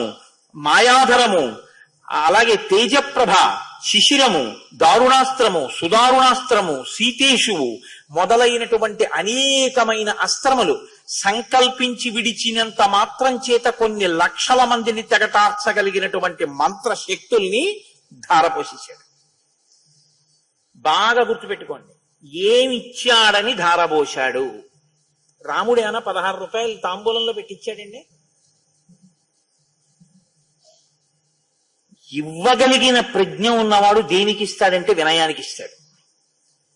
రెండో కోణం నేను మాట్లాడను. కాబట్టి ఎక్కడ ప్రజ్ఞ ఉంటుందో అది ఎక్కడ మళ్ళీ ప్రవాహాన్ని పొందుతుందంటే పల్లం ఉన్న చోటుకే ప్రవహిస్తుంది. ఎక్కడ వినయం ఉందో, ఎక్కడ అధికారం ఉందో అక్కడికే పంపుతారు దాన్ని. అంతేకాని ఏదో ఒకటి ఎవరికో వాళ్ళకి ఇచ్చేద్దామని చెప్పి ఇవ్వడాలు ఏమి ఉండవు. అలాగా దానికి సభలు పెట్టి టీవీలో యాడ్లు ఇచ్చి చేసేటటువంటివి కావు అవి. అవి నిజంగా గురువు గారు సంతోషంతో ఇచ్చేవి వేరుగా ఉంటాయి. కాబట్టి ఇటువంటి అస్త్ర సంపదనంతటినీ కూడా రామచంద్రమూర్తికి ధారపోసి ఎన్నో అస్త్రములను ప్రయోగించడం, ఉపసంహరించడం రెండిటినీ నేర్పాడు. ఇప్పుడు ఈ అస్త్రాలకి సంబంధించినటువంటి మంత్రముల యొక్క అధిష్టాన దేవతలు రాముడికి వశవర్తులై చుట్టూ వచ్చి నించుని నమస్కారం చేశారు. రామ, మీ ఆజ్ఞ, ఏం చేయమంటావు అని అడిగారు. మరి వెంటనే లొంగినప్పుడు అడగాలి కదండి, ఏం చేయమంటారండి అని అడగాలి కదా. ఏం చేయమంటావు అని అడిగారు. ఇక్కడ మీరు బాగా గమనించాలి. ఇన్ని రాగానే చాపల్యం ఉంటే ఒకటి సరదాగా ప్రయోగించి చూద్దాం ఎలా ఉంటుందోను అని చెప్పి ఏదో ఒకటి గుర్తు తెచ్చుకుని అలా వాడి మీద వేస్తే బాగుంటుందేమో అని చెప్పి ఓసారి వెళ్ళి అలా దాన్ని చంపిరా అని ఏ దర్భపుల్లో వేశాడు అనుకోండి. వెంటనే విశ్వామిత్రుడు ఏం చేసినట్టంటే అపాత్రదానం చేసినట్టు. రాముడు అన్నాడు, మీ మీ స్వరూపాలతో మీరు పైకి కనపడకుండా నాయందే స్మరణ రూపంగా ఉండండి. నేను ఎప్పుడెప్పుడు దేని అవసరం వస్తే దాన్ని స్మరిస్తాను. అప్పుడు మీరు నా యందు ప్రకాశించి పైకొచ్చి ఉపకరించండి అన్నాడు. అంటే ఉన్నది కదా అని ఉపయోగించడం కాదు, ఎప్పుడు లోక రక్షణకు అవసరమో అప్పుడు ఉపయోగించగలిగిన పరిణతి ఎవరికి ఉంది? పిల్లాడికి ఉందండి. కాబట్టి ఎవరికి ఇచ్చారు? పిల్లాడికి ఇచ్చారు. భగవద్గీత ఎవరికి ఇచ్చారు? అర్జునుడికి ఇచ్చారు. వయస్సు కాదు ప్రధానం, పరిణతి ప్రధానం. ఈ పరిణతి రావాలి. కాబట్టి ఇప్పుడు ఈ అస్త్ర సంపద అంతటినీ కూడా రామచంద్రమూర్తికి ఇచ్చిన తరువాత చాలా సంతోషించారు. రామలక్ష్మణులు ఇరువురు కలిసి, మీరు శ్రీరామాయణంలో ఒక విషయాన్ని అర్థం చేసుకోవలసి ఉంటుంది. ఉపదేశం చేసేటప్పుడు భర్తకి చేస్తే చాలు, ఆయన భార్యకి చేసేస్తాడు. అలాగే అన్నదమ్ముల్లో రామచంద్రమూర్తికి ఉపదేశం చేస్తే చాలు విశ్వామిత్ర మహర్షి. రామచంద్రమూర్తి పాత్రత నెరిగి లక్ష్మణుడికి ఉపదేశం చేసేసినట్టే. కాబట్టి రామలక్ష్మణులు ఇద్దరికీ అస్త్ర సంపద తెలిసి ఉన్నట్టే. ఇప్పుడు మీరు రామాయణాన్ని చూసేటప్పుడు రాముడికే తెలుసు, లక్ష్మణుడిని పక్కకు పంపించేసి ఏ చెట్టు చాటుకోను దూరంగా నువ్వు వినద్దని చెప్పి రాముడికి చేశాడు అనుకోకూడదు. లేకపోతే రాముడే గ్రహించాడు కదండి, మరి లక్ష్మణుడు అయ్యో నేను వచ్చాను కదా నాకేం ఇవ్వట్లేదు ఏమిటి అనుకోడా అని మీరు అనుకోక్కర్లేదు. రాముడు లక్ష్మణుడికి ఇచ్చాడు. రాముడిది విశ్వామిత్రుడి దగ్గర పొంది రాముడు లక్ష్మణుడికి ఇచ్చాడు. ఇది ఒక క్రమ పద్ధతిలో వెళ్ళింది ఆ ఉపదేశం అని మీరు స్వీకరించవలసి ఉంటుంది. తరువాత వారు ముందుకు వెళ్ళి ఒక ఆశ్రమం దగ్గరికి వెళ్ళారు. ఈ ఆశ్రమంలోనే నేను ఒక యాగం చెయ్యాలి అని సంకల్పం చేశాను. ఈ ఆశ్రమం అంటే నాకు మీదు మిక్కిలి ప్రీతి అన్నాడు విశ్వామిత్రుడు. ఇది ఎవరి ఆశ్రమం, ఎందువల్ల మీకింత ప్రీతి ఏర్పడింది అని అడిగాడు. ఎందుకనంటే ఒక మాట ఉందండి, విశ్వామిత్రుడు ఎక్కడో ఉండాలి అసలు. యాగం చేయడానికి ఇక్కడికి వచ్చాడు కానీ ఆయన ఎక్కడో ఉండాలి. ఆయన కూడా ఎక్కడో ఓ చోట ఉంటూ ఉంటాడుగా తపస్సు చేసుకోవడానికి. ఎక్కడ ఉంటాడు ఆయన? ఆయన హిమవత్పర్వత ప్రాంతంలో కౌశికీ నది ఒడ్డున ఉంటాడు. ముందర చెప్తాడు ఆయన కౌశికీ నది ఒడ్డున ఉంటాడు. మరి ఇక్కడికి ఎందుకు వచ్చాడు అంటే, కోటేశ్వరారు కాకినాడలో ఉంటారు కదా, గుంటూరు ఎందుకు వచ్చారు అంటే, గుంటూరులో ఆయనకి ప్రీతికరమైనవి కొన్ని ఉన్నాయి. ఇక్కడ శృంగేరి పీఠం శాఖ ఉంది, శారదాంబ ఉంది, హరిప్రసాద్ గారు ఉన్నారు. ఆయనకి ప్రీతి వచ్చాడు, అందుకుని ఉన్నాడు. అలాగే విశ్వామిత్రుడు అంటే ఆయనతో నేను పోల్చుకున్నాను అనుకోకండి, ఒక కారణాన్ని పోల్చానంతే. విశ్వామిత్రుడు ఎందుకు వచ్చాడు? సిద్ధాశ్రమం మీద ప్రీతి. సిద్ధాశ్రమం మీద ప్రీతి ఎందుకు అంటే చాలా గొప్ప విషయం ఒకటి చెప్పాడు. బలిచక్రవర్తి అహంకరించి తనది కానిది తనదిగా చేసుకుని దానాలు చేస్తుంటే, ప్రహ్లాదుని యొక్క మనవడు కనుక, ప్రహ్లాదుడికి వరం ఇచ్చాడు కనుక, నిగ్రహించకూడదు కనుక దానం పట్టి అది తీసేసుకోవడం కోసమని కశ్యప ప్రజాపతికి కుమారుడిగా ఉదయించి ఆ విష్ణువే వామనమూర్తిగా వచ్చారు. వచ్చి యజ్ఞవాటంలో యజ్ఞం చేస్తున్నటువంటి బలిచక్రవర్తి దగ్గరికి వెళ్ళి ఒక వటువు రూపంలో వెళ్ళారు. 1,000,000 మంది రావడం ఒకెత్తు, ఒక వటువు రావడం ఒకెత్తు. వటు అంటే అంత గొప్పవాడు, అప్పుడే ఉపనయనం చేసుకున్నవాడు. కాబట్టి ఆ వటు వచ్చేటప్పటికి భాగవతంలో పోతన గారైతే పొంగిపోయారు. వడుగా ఎవరివాడవెవ్వడవు సంవాస స్థలం వెయ్యది ఎడకున్ ఈ వరుదించుటన్ సఫలమయ్యన్ వంశమున్ జన్మమున్ కడు ధన్యాత్ముడనైతి ఈ మఖము యోగ్యంబయ్యి సుహుతంబులయ్య శిఖులున్ కళ్యాణమిక్కాలమున్ అంటాడు బలిచక్రవర్తి. ఓహ్, నువ్వు వస్తుంటే అగ్ని శిఖలు ఎలా పైకొస్తున్నాయో చూసావా? చాలా సంతోషం. వడుగా ఎవరి వాడవెవ్వడవు, ఎక్కడి నుంచి వచ్చావు, నీకేం కావాలి చెప్పిచ్చేస్తాను. వటువుకి ఇక ఇవ్వడం అంటే తరించిపోతారండి. వరచేలములో మాడలో ఫలములో వన్యంబులో గోవులో కరులో కాంచనమో నికేతనములో వన్యంబులో ధరలో కరులో కాంచనమో నికేతనములో భూములో ఏమడిగేదో నీకు ఇచ్చేస్తాను రా, ఏం కావాలన్నాడు. నాకెందుకయా అవన్నీ, నువ్వు ఇవ్వనుకూడదు నీ పుచ్చుకోనుకూడదు. గొడుగో జిన్నిదమో కమండలయో ముంజియో దండమో వడుగేనెక్కడ కరులు వామాట్లు అశ్వంబులెక్కడ నిత్యోచిత కర్మమెక్కడ మదాకాంక్షితంబైన 3 అడుగుల మేరయ త్రోవకిచ్చుటదే బ్రహ్మాండంబు నా పాలికి. అవివయా 3 అడుగులు చాలు, బ్రహ్మాండం ఏమిటో చూపిస్తానన్నాడు. ఇచ్చాడు. ఇచ్చాను అన్నాడంతే, చూపించేశాడు లెక్క కట్టి. ఏదైనా భూమిని కొంటే యజమాని తొక్కి చూడాలి శాస్త్రంలో. యజమాని తొక్కాలి ఆ భూమిని తప్పకుండా పాలంతో. ఎక్కడో కూర్చుని ఇక్కడ రిజిస్ట్రేషన్ చేయకూడదు, తను ఇల్లు తొక్కుకోవాలి పాలంతో. నువ్వు ఇచ్చానన్నావు కాబట్టి నేను తొక్కుతానన్నాడు, తొక్కు అయితేనన్నాడు అంతే. ఇంతంతై వటుడింతయ్యి మరియు తానింతయ్య భో వీధిపై అంతై చంద్రునకంతయ్యి ధ్రువునిపై అంతై మహర్వాటిపై అంతై సత్యపథోన్నతుండకుచు బ్రహ్మాండంత సంవర్తి రవిబంబింబుపమింప పత్రమకు ఛత్రమై శిరోరత్నమై శ్రవణాలంకృతి గలాభరణమై సవర్ణ కేయూరమై చెవిమత్ కంకణమై కటిస్థల ముదంచ ఘంటమై నూపుర ప్రవరంపై వటుడుతా బ్రహ్మాండము నిండుచో అంటారు పోతన గారు. అంత నిండిపోయి మొత్తం 3 లోకాలని ఆక్రమించేశాడు. ఆక్రమించి దేవేంద్రుడికి ఇచ్చేశాడు ఆ రాజ్యాన్ని. ఆయన పాతాళానికి వెళ్ళిపోయాడు వామనమూర్తి. పాతాళానికి వెళ్ళిపోయాడు బలిచక్రవర్తి. వామనమూర్తి అన్నీ ఇంద్రుడికి ఇచ్చేసిన తర్వాత బ్రహ్మచారి రూపంలో కదండి ఉన్నాడు. వామనుడు పెళ్లి చేసుకున్నట్టు లేదు, బ్రహ్మచారిగా ఉన్నాడు. బ్రహ్మచారిగా ఉన్నాడు కాబట్టి ఆశ్రమంలో ఉండాలి.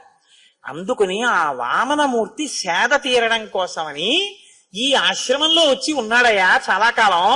ఇక్కడే ఉండి బ్రహ్మచర్యంలో చెయ్యవలసినటువంటివి చేశాడు ఇక్కడ కూర్చుని. బ్రహ్మచారిగా ఉంటే ఈశ్వరుడు కూడా తన కర్తవ్యం తాను చేస్తాడు. అందుకని ఆయన సంధ్యావందనం చేసుకునేవాడు అక్కడ కూర్చుని. ఆయన తిరిగాడు వామనమూర్తి. ఏ చిన్ని చిన్ని పాదములతో ఈ 3 లోకములు కొలిచాడో ఆ పాదములతో ఇక్కడ తిరిగాడు. ఇది సిద్ధాశ్రమం, ఇక్కడ సిద్ధి పొందుతాను నేను. కాబట్టి రామ ఇక్కడ యాగం చెయ్యాలి అని నా కోరిక, అందుకుని నాకు ప్రీతి. కోరడానికి ఒక వస్తువు పట్ల ఇష్టానికి కూడా ఎంత గొప్ప కారణం చూపించాడో చూడండి విశ్వామిత్రుడు. అందుకని నేను ఈ సిద్ధాశ్రమానికి వచ్చాను నాయన, ఇక్కడే యాగం చేస్తున్నాను. ఇక్కడ యాగం చేస్తూ ఉంటేనే రాక్షసులు వచ్చి దానికి ప్రతిబంధకాన్ని సృష్టిస్తున్నారు. కాబట్టి ఇక్కడే యాగం జరుగుతుంది. నువ్వు ఈసారి ఆ యాగము ఇబ్బంది రాకుండా రక్షించవలసిన బాధ్యత నీది. తప్పకుండా గురువుగారు అన్నాడు. విశ్వామిత్రుడు మౌనంలోకి వెళ్ళిపోయాడు. మనకి అంటే నేను ఇలా అన్నాను అని మీరేమనుకోకండి, మీరు పెద్దలు, మీ అందరికీ తెలిసేదో తెలియనట్టు అలా ఉంటారంతే, వీడి దూర్తతనం మాట్లాడిని అని. మనం చాలా పనులు చేస్తూ ఉంటాం. ఏదైనా మీరు ఒక పుణ్య కార్యాచరణము కొరకు పీటల మీద కూర్చోవడం అని ఒక మాట ఉంటుంది. కూర్చున్న తర్వాత మీరు ఎవరితో మాట్లాడతారో మీరు అప్పటి వరకు చేసినటువంటి పుణ్యకార్య ఫలితం వాళ్ళ ఖాతాలో పడిపోతుంటుంది. ఒక్క గురువు గారైతేనే మినహాయింపు, లేదా క్రతువుని దిద్దుబాటు చేయడానికి ఏదైనా దోషం జరుగుతుంటే చెయ్యొద్దని చెప్తేనే తప్ప. మీరు అందుకే పదార్థాలని సిద్ధం చేసుకోవడం అన్నది అంత జాగ్రత్తగా చేసుకుంటారు. సహాయకులను అంత జాగ్రత్తగా పెట్టుకోవాలి. అంతే పూజ చేసేటప్పుడైనా అంతే. పూజకి వెళ్ళేటప్పుడు శిష్యులు కానీ భార్య కానీ ఎందుకు అమరుస్తారంటే ఆయన ఆ రోజు ఏం చేద్దాం అనుకుంటున్నాడో దానికి కావలసినవి అక్కడ సిద్ధం అవ్వాలి. ఇంటి కోడలకి సంప్రదాయం తెలియడం అంటే అదే. మామగారు భర్త పూజ చేస్తుంటే ఏవేవి ఉండాలో అవి సిద్ధం చెయ్యాలి కోడలు. ఆ కోడలకి తెలియదు అంటే ఆ ఇంటికి మర్యాద అని ఆ అమ్మాయి తేలేదు అని గుర్తు. మీ ఇంటికి వస్తే పనిపిల్ల నాకు పాలిచ్చింది అనుకోండి, కోడలు చెప్పులు వేసుకుని తిరుగుతోంది అనుకోండి, ఇంకా ఇంకో మాట నేను వెళ్ళక్కర్లేదు అని గుర్తు. ఇంటి ఐశ్వర్యం ఎవరి మీద ఆధారపడుతుంది? కోడలు ఇంటికి వచ్చిన పెద్దల్ని సేవించడం మీద ఆధారపడి ఉంటుంది. కాబట్టి పూజ చేస్తూ మీరు అదే పనిగా సెల్ ఫోన్ పక్కనట్టుకుని మాట్లాడుతున్నారు అనుకోండి, మీరు చేసిన పూజ ఎక్కడెక్కడ ఎంత భాగం చేశారో ఆ ఫలితం వాళ్ళ ఖాతాలో వేసేస్తారు. మీరు పూజ చేసి లేచేటప్పటికి మీకు 0, ఏమీ ఉండదు. మాట్లాడకూడదు, మౌనంగా ఉండాలి. అందుకే పూజాగృహంలోకి వెళ్ళి మళ్ళీ పూజాగృహంలోంచి బయటికి వచ్చే పర్యంతం ఓ సంకేతం ఉంటుంది. ఓ చిటిక వేశాడు అనుకోండి, అలవాటు ఉంటుంది. చిటిక వినపడింది, లేకపోతే తలుపు ఏదో ఇలా అన్నాడు అనుకోండి, అంటే ఆయనకి ఏదో అవసరం వచ్చిందనమాట. పూజలో ఏదో పదార్థం లేదు, అక్కడ మరిచిపోయారు, కాబట్టి వెంటనే మీరు రావాలి అక్కడికి. కాబట్టి అది పెద్దలైనటువంటి వారి పూజ అలా ఉంటుంది. భారతీ తీర్థస్వామి వారు అభిషేకం చేస్తుంటారు, ఎప్పుడైనా మాట్లాడతారేమో చూడండి. కూర్చున్నారంటే అయిపోయే పర్యంతం మధ్య మధ్యలో ధారాపాత్రలో నీళ్లు పోసి ఇలా చూస్తారు తప్ప, ధారాపాత్రలో నీళ్లు పోసాను శివలింగం మీద పడుతున్నాయి కదా అని ఎవరినో పిలిచి కాసేపు వాడితో మాట్లాడి మళ్ళీ నీళ్లు పోసి అలా చేయరు. మౌన దీక్ష తీసుకుంటుంటారు ప్రత్యేకం. అందుకని విశ్వామిత్రుడు మౌనంలోకి వెళ్తున్నాడు. రామాయణం నేను అందుకే మీకు చెప్పింది, రామాయణంలో ప్రతి చిన్న విషయాన్ని చెప్తూ ఉంటారు. విశ్వామిత్రుడు మౌనంలోకి వెళ్తున్నాడు, మునులు రాముడికి చెప్పారు. రాముడు పరిగెత్తుకొచ్చి అడిగాడు, నిద్రపోలేదు, పరుగు పరుగున వచ్చి మిగిలిన మునుల దగ్గరికి, ఏమండి ఎప్పుడు మొదలవుతుందండి, ఎన్నాళ్ళు ఉంటుందండి, ఎన్ని రాత్రులు ఉంటుంది, ఎన్ని పగళ్ళు ఉంటుంది, మహర్షి ఎంతసేపు కూర్చుంటారు, నేను ఎంతసేపు దీనికి సిద్ధంగా ఉండాలి, 7 రాత్రులు 7 పగళ్ళు జరుగుతుంది, ఎప్పుడైనా రావచ్చు రాక్షసులు, కాబట్టి నువ్వు 7 రాత్రులు 7 పగళ్ళు నిద్రపోకూడదు, కూర్చోకూడదు, నిలబడే యాగశాల చుట్టూ తిరుగుతూ ఉండాలి. పైనుంచి రావచ్చు, కింద నుంచి రావచ్చు, పక్క నుంచి రావచ్చు. ధనుర్ధరుడవై ఇలా కోదండం పట్టుకుని కనపడగానే బాణం తీసి వేసేయడానికి సిద్ధంగా కునుకు లేకుండా తిరగాలని చెప్పారు. వాళ్ళు ఎప్పుడు వచ్చారో తెలుసా అండి? 6వ రోజు వచ్చారు. ఎందుకు 6వ రోజు రావాలి అంటే, అప్పటికి ఆయన నిద్రపోయి 6 రోజులైందిగా, సహజంగా బడలేకుంటుందిగా. కాబట్టి ఇప్పుడు కొంచెం ఆయన కూడా కాస్త కొనుక్కుతూ మెల్లిగా ఉంటాడు కాబట్టి తెచ్చి రక్తం పోసేయచ్చు, పాడు చేసేయచ్చు. అందులో వాళ్ళు 6వ రోజు వచ్చారు. ఎవరి ప్రణాళిక వాళ్ళది కదండి, ఎవరి పనికి వాడు సిద్ధంగా ఉంటాడు. అయినా రాముడు సిద్ధంగా ఉన్నాడు. ఎందుకు ఉండగలిగాడు? రాముడి గొప్పని మీరు అనుకుంటే నేను ఒప్పుకోను. నశ్రమో నజ్వరో వాతేన రూపస్య విపర్యయ ఇచ్చాడు విశ్వామిత్రుడు ముందే ఆ శక్తి. నీకు నిద్ర రాదు, నీ తేజస్సు చెడదు, నీకు ఆకలి వెయ్యదు. ఏది రక్షించడానికి కావలసిన సంభారం అవసరమో దాన్ని ముందే విశ్వామిత్రుడు ఇచ్చాడు. నీ గురువుకి తెలుసు నీకేది ఇవ్వాలో, నువ్వు అడగద్దు గురువుని. చంద్రశేఖర భారతీ స్వామి వారి దగ్గరికి ఒక హైకోర్టు జడ్జి గారు వచ్చి నాకు ఫలానా మంత్రం ఇవ్వండి అన్నారు. ఆయన అన్నారు, మీకేమి ఇవ్వాలో నాకు తెలుసు, నేను మీకేమి ఇవ్వాలో మీరు నాకు చెప్పక్కర్లేదన్నారు. అది గురువు అంటే. పొంగిపోతాను నిజంగా చంద్రశేఖర భారతీ గురించి చదివినా, చంద్రశేఖర పరమాచార్య స్వామి వారి గురించి చదివినా. ఎందుకంటే సద్గురువులు, మహాపురుషులు వాళ్ళు. కాబట్టి ఇప్పుడు రాముడు మునుల్ని అడిగాడు, చాలా జాగ్రత్తగా ఉండాలన్నారు. అద్య ప్రభృతి షడ్రాత్రం రక్షతం రాఘవౌ యువాం దీక్షాం గతో హేషముని మౌనిత్వంచ గమిష్యతి. ఇవాల్టి నుంచి 6 రోజుల వరకు, అంటే ఇవాల్టితో కలిపి 6 రోజుల పాటు విశ్వామిత్ర మహర్షి మౌనంలో ఉంటారు, మాట్లాడరు. నువ్వు ఎక్కడికో వెళ్ళి కూర్చుంటే రామా రామా అని పిలవడానికి ఏం ఉండదు. ఆయన మౌనాన్ని నువ్వు కాపాడాలంటే, గురువుగారు లోపల పూజ చేసుకుంటున్నారు, భర్త పూజ చేసుకుంటున్నాడు అంటే భార్య యొక్క ప్రధాన కర్తవ్యం ఏమిటి? ఆయన నీరాజనమిచ్చి బయటకు వచ్చేంత వరకు ఆయన మౌనాన్ని పరిరక్షించడం, ఆయన మధ్యలో మాట్లాడవలసిన అవసరం కల్పించకూడదు. లేకపోతే నీ ఇల్లు ఎలా వృద్ధిలోకి వస్తుంది? ఆయనతో మాట్లాడిస్తే, ఆయనకి తపశ్శక్తి లేకపోతే, ఆయన ఈశ్వరానుగ్రహాన్ని పొందకపోతే, ఆయన అడుగుతున్నాడు, ధర్మపత్ని సమేతస్య సకుటుంబస్య సబాంధవస్య, వీళ్ళందరూ బాగుండడానికి నేను ఈ పూజ చేస్తున్నాను అంటాడు. ఆ పూజ శక్తి ఆయనకి ఇడితే కదా మీ అందరూ బాగుండడం. నువ్వే పాడు చేసేస్తుంటే ఆయన పూజని ఇంకెలా బాగుంటుంది ఇల్లు? ఇంతకన్నా గొప్ప విషయం ఏముంటుంది మా ఆయన చేసుకునే పని? ఈ గంట మాట్లాడరు ఆయన. కమ్ వాట్ మే ఇంగ్లీష్ లో చెప్తుంటారే, ఫోన్ వచ్చింది రాయి ఒక ఐటమ్ మీద, పూజలో ఉన్నారండి కాసేపు ఆగి మాట్లాడతారు. ఎవరికి ఇవ్వచ్చు ఫోను? ఒక్క గురువు గారు అయితే ఇవ్వచ్చు, మినహాయింపు. గురువు గారికి మాత్రం దోషం లేదు. ఎంత పనిలో ఉన్నా గురువు గారు వస్తే వేదిక దిగిపోవలసిందే, వెళ్ళి ప్రణిపాతం చెయ్యాలి. గురువు గారి పట్ల అమర్యాద మాత్రం చేయకూడదు. నేను తప్పు చెప్పాను అనుకుంటే మీరు గజేంద్ర మోక్షంలో చదవండి. అగస్త్యుడు అందుకే చెప్పించాడు లేవకపోతే. కాబట్టి విశ్వామిత్రుడి మౌనాన్ని నువ్వు కాపాడాలి, అదే యజ్ఞాన్ని కాపాడడం. మీరు చాలా జాగ్రత్తగా చదవాలి రామాయణాన్ని. యజ్ఞం కాపాడడం అంటే విశ్వామిత్రుడు పిలిస్తే వెళ్తాను లేండి పడుకోవడం కాదు. ఏమన్నా అదేంటంటే రామ అంటే రానా, నాకు తెలియదు కదా మీరు మౌనంలో ఉంటారని, నేను ఏదో మామూలు పిలుస్తారనుకున్నాను అనకూడదు. కలుక్కోవాలి జాగ్రత్తగా. పూజకి మీరు సహాయకుడిగా ఉన్నారు అంటే మీరు ఏం చెయ్యాలో మీకు తెలిసి ఉండాలి పూర్తిగాను. ఆయన మౌనాన్ని నువ్వు రక్షించాలి సుమా, ఇది మునులు చెప్పింది. తప్పకుండా అలాగే సిద్ధంగా ఉంటానన్నాడు. చాలా జాగ్రత్తగా కాపు కాస్తున్నారు. నిజంగా మీరు ఈ సన్నివేశాన్ని గమనించాలండి. చిన్న పిల్లలండి, అది వాళ్ళ పూనిక. అలా తిరుగుతూనే ఉన్నారు వేది చుట్టూ. వీళ్ళు చక్కగా వీళ్ళ పని వీళ్ళు చేసుకుంటున్నారు, వేదమంత్రాలు చెప్పుకుంటున్నారు, హవిస్సులు ఇస్తున్నారు, అగ్నిహోత్రం ప్రబలుతోంది, కార్యం అయిపోతోంది, 6వ రోజు వచ్చేస్తోంది, అందరూ సంతోషంగా ఉన్నారు, చక్కగా అయిపోతోంది. అందరూ అన్ని పనులు చేస్తున్నారు. ఎప్పుడూ అదే పని మీద ఉన్న వాళ్ళు ఎవరు? చిన్న పిల్లలు ఇద్దరు. ఊన షోడశ వర్షో మే అన్నాడు దశరథుడు. నీకేం తెలిసిలేవయా, అహం విద్మి మహాత్మానం రామం సత్యపరాక్రమం అన్నాడు. అందుకే విశ్వామిత్రుడు. ఇద్దరు ధనస్సులు పట్టుకుని అలా తిరుగుతూనే ఉన్నారు. ఇలా ఆకాశంలోకి చూస్తున్నారు, ఇలా పక్కలకి చూస్తున్నారు. నాకు అనిపిస్తుంటుంది అసలు రామాయణంలో లేనిది ఏమిటంటే, అసలు ఎవరికైనా పెద్ద పెద్ద వాళ్ళకి భద్రతా సిబ్బందిగా నియమించేటటువంటి వాళ్ళకి రామాయణంలోంచే మీరు శిక్షణ ఇవ్వచ్చు ఎలా ఉండాలో. అలా ఉంటాయి రామాయణంలో శ్లోకాలు. అంత పరాకుగా చూస్తున్నారు. ఇంతలో సంకేతం ఒకటి బయటికి వచ్చిందంటే తెలియాలి ఎక్కడ ఏది జరుగుతోందో 1000 కన్నులతో గమనించగలిగినటువంటి శక్తి ఉండాలి. ప్రజ్వాల తతో వేది సోపాధ్యాయ పురోహిత. వాళ్ళు హోమం చేస్తుంటే నెయ్యి మామూలుగా వేస్తున్న అగ్నిహోత్రం ఒక్కసారి పైకి గుభిల్లుమని లేచి కిందకి దిగింది. అంటే ఉపద్రవం వస్తోంది అని సంకేతం. యజ్ఞంలో మీరు ఇస్తున్నది దేవతలకండి. హవ్యవాహనుడై అగ్నిహోత్రుడు పట్టుకెడుతున్నాడు దేవతలకి. ఆయనకి కూడా యజమానుల యందు ప్రీతి ఉంటుంది, ఆయనకి కూడా రక్షకుల యందు ప్రీతి ఉంటుంది, వాళ్ళ ధర్మనిష్ట యందు. ఆయన ఒక సంకేతం చేశాడు, వస్తున్నారు రాక్షసులు జాగ్రత్త. ఒక్కసారి పైకి లేచి దిగింది. రామచంద్రమూర్తి మరింత జాగ్రత్తగా, ఓ యజ్ఞంలో అగ్నిహోత్రం పైకి లేచింది అంటే వస్తున్నారు అన్నమాట. చాలా జాగ్రత్త పడ్డారు.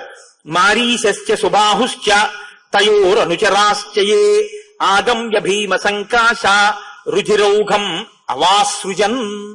మారీచుడు సుబాహువు ఆకాశ మార్గంలో వచ్చి వెంటనే నెత్తురు తీసుకొచ్చి ఆ రక్తాన్ని హోమగుండంలో పోశారు.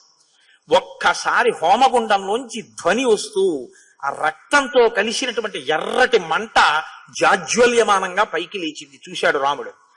చూసి మానవం పరమోదారం అస్త్రం పరమభాస్వరం చిక్షేప పరమ క్రుద్ధో మారీచో రసి రాఘవ సతేన పరమాస్త్రేణ మానవేన సమాహత సంపూర్ణం యోజనశతం క్షిప్త సాగర సంప్లవే విచేతనం విఘూర్ణం తం సీతేషు బలతాడితం నిరస్తం దృశ్యమారీచం రామో లక్ష్మణమబ్రవీత్. రామో లక్ష్మణమబ్రవీత్. లక్ష్మణుడితో చెప్తున్నాడు, చూశావా అడిగో వాడు మారీచుడు, వాడు వచ్చాడు, వీడిని చంపను లక్ష్మణ, మానవాస్త్రంతో కొడుతున్నాను. ఈ మానవాస్త్రం మనిషిని స్పృహ లేకుండా చేస్తుంది. వీడు గిరికీలు కొట్టుకుంటూ వెళ్ళిపోతాడు. 100 యోజనముల అవతల ఉన్నటువంటి సముద్రంలో పడిపోతాడు వెళ్ళి. అంత దూరం పడేటట్టుగా మానవాస్త్రంతో కొడుతున్నానన్నాడు. అంతే, ఆ మారీచుడు గిరగిరగిరగిర తిరుగుతూ వెళ్ళిపోయాడు. సంగృహ్యాస్త్రం తతో రామో దివ్యమాగ్నేయ సద్భుతం సుబాహూరసి చిక్షేప సవిద్ధ ప్రాపతద్భువి. ఆగ్నేయాస్త్రం తీసి సుబాహు యొక్క గుండెలకేసి కొట్టాడు. అంతే, సుబాహు వెంటనే గిలగిలగిల తన్నుకుంటూ దూరంగా వెళ్లి అరణ్యంలో పడి మరణించాడు. శేషాన్ వాయవ్యమాదాయ నిజగాన మహాయశాః రాఘవ పరమోదారో మునీనాం ముదమావహన్. మిగిలినటువంటి వాళ్ళందరినీ వాయవ్యాస్త్రం పెట్టి కొట్టి చంపేసి వాళ్ళందరినీ దూరంగా విసిరవతల పారేశాడు. ఇప్పుడు రాఘవ పరమోదారో మునీనాం ముదమావహన్.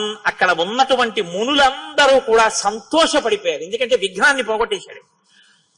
యజ్ఞం పూర్తయిపోయింది. దేవతలందరూ సంతోషించారు. విశ్వామిత్రుడు తన శిష్యుల వంక చూసుకుని తన బిడ్డల్ని చూసుకున్నంత సంతోషపడిపోయాడు. ఓ చాలా సంతోషమయ్యా, ఇది సిద్ధాశ్రమము అనేటటువంటి పేరు ఉన్నందుకు సార్థక్యత పొందింది, నాకు సిద్ధినిచ్చింది. ఇక్కడ యాగం పూర్తి చెయ్యగలిగాను. ఏమిటి సిద్ధి? పుట్టినటువంటి రామచంద్రమూర్తికి కావలసినటువంటి అస్త్ర సంపదనంతటినీ ఇచ్చి రాముని చేత తన యజ్ఞాన్ని రక్షింప చేసుకుని తాను యజ్ఞ ప్రయోజనాన్ని పొందడం. ఈ కోరిక తీర్చుకున్నాడు విశ్వామిత్రుడు. అందరూ మీరు సహజంగా ఇప్పుడు ఒక విషయాన్ని ఆలోచన చేయండి.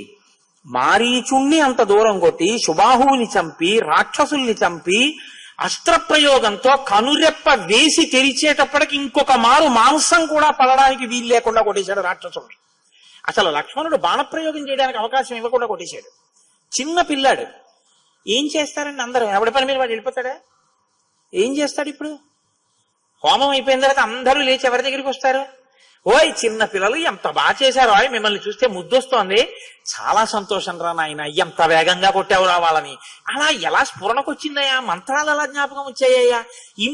ఇన్ని అస్త్రాలుంటే ఏం పెట్టి కొడదాం, వాడి బలం ఎంత ఉంటుంది అని చూడడానికి వాడు తన బలప్రయోగంతో ఏదైనా చేస్తే పాడైపోయేది హోమం. అందుకని వాడు ఏమీ చెయ్యడానికి వీలు లేకుండా వస్తుంటేనే గురువు గారు చెప్పినటువంటి వర్ణనను బట్టి లెక్క కట్టి వీడు మారీచుడు అని లక్ష్మణుడితో చెప్పి కొట్టేశావు.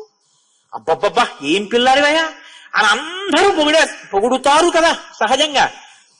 పొగట్ట మనిషి తల ఇలా నిలబడ్డానికి హేతు కదండి. అందులో పిల్లల విషయంలో ఇది మరింత ఎక్కువగా ఉంటుంది. పిల్లల్ని మీరు పొగిడేశారనుకోండి, వాడు వెంటనే ఏం చేస్తాడంటే, నా అంత మొనగాడు ఇంకెక్కడ ఉన్నాడంటే. కాబట్టి విశ్వామిత్రుడు చూస్తున్నాడు, వీళ్ళందరూ పొగిడారుగా, హోమాన్ని రక్షించాడుగా, యజ్ఞాన్ని, ఏం చేస్తాడో చూద్దాం, ఎలా మాట్లాడతాడో చూద్దాం. అహంకారం వస్తే దేనివల్ల తెలుస్తుంది? మాటలో తెలిసిపోతుంది. గురువు గారిని రామకృష్ణ పరమహంస ఓ మాట చెప్తుండేవారు.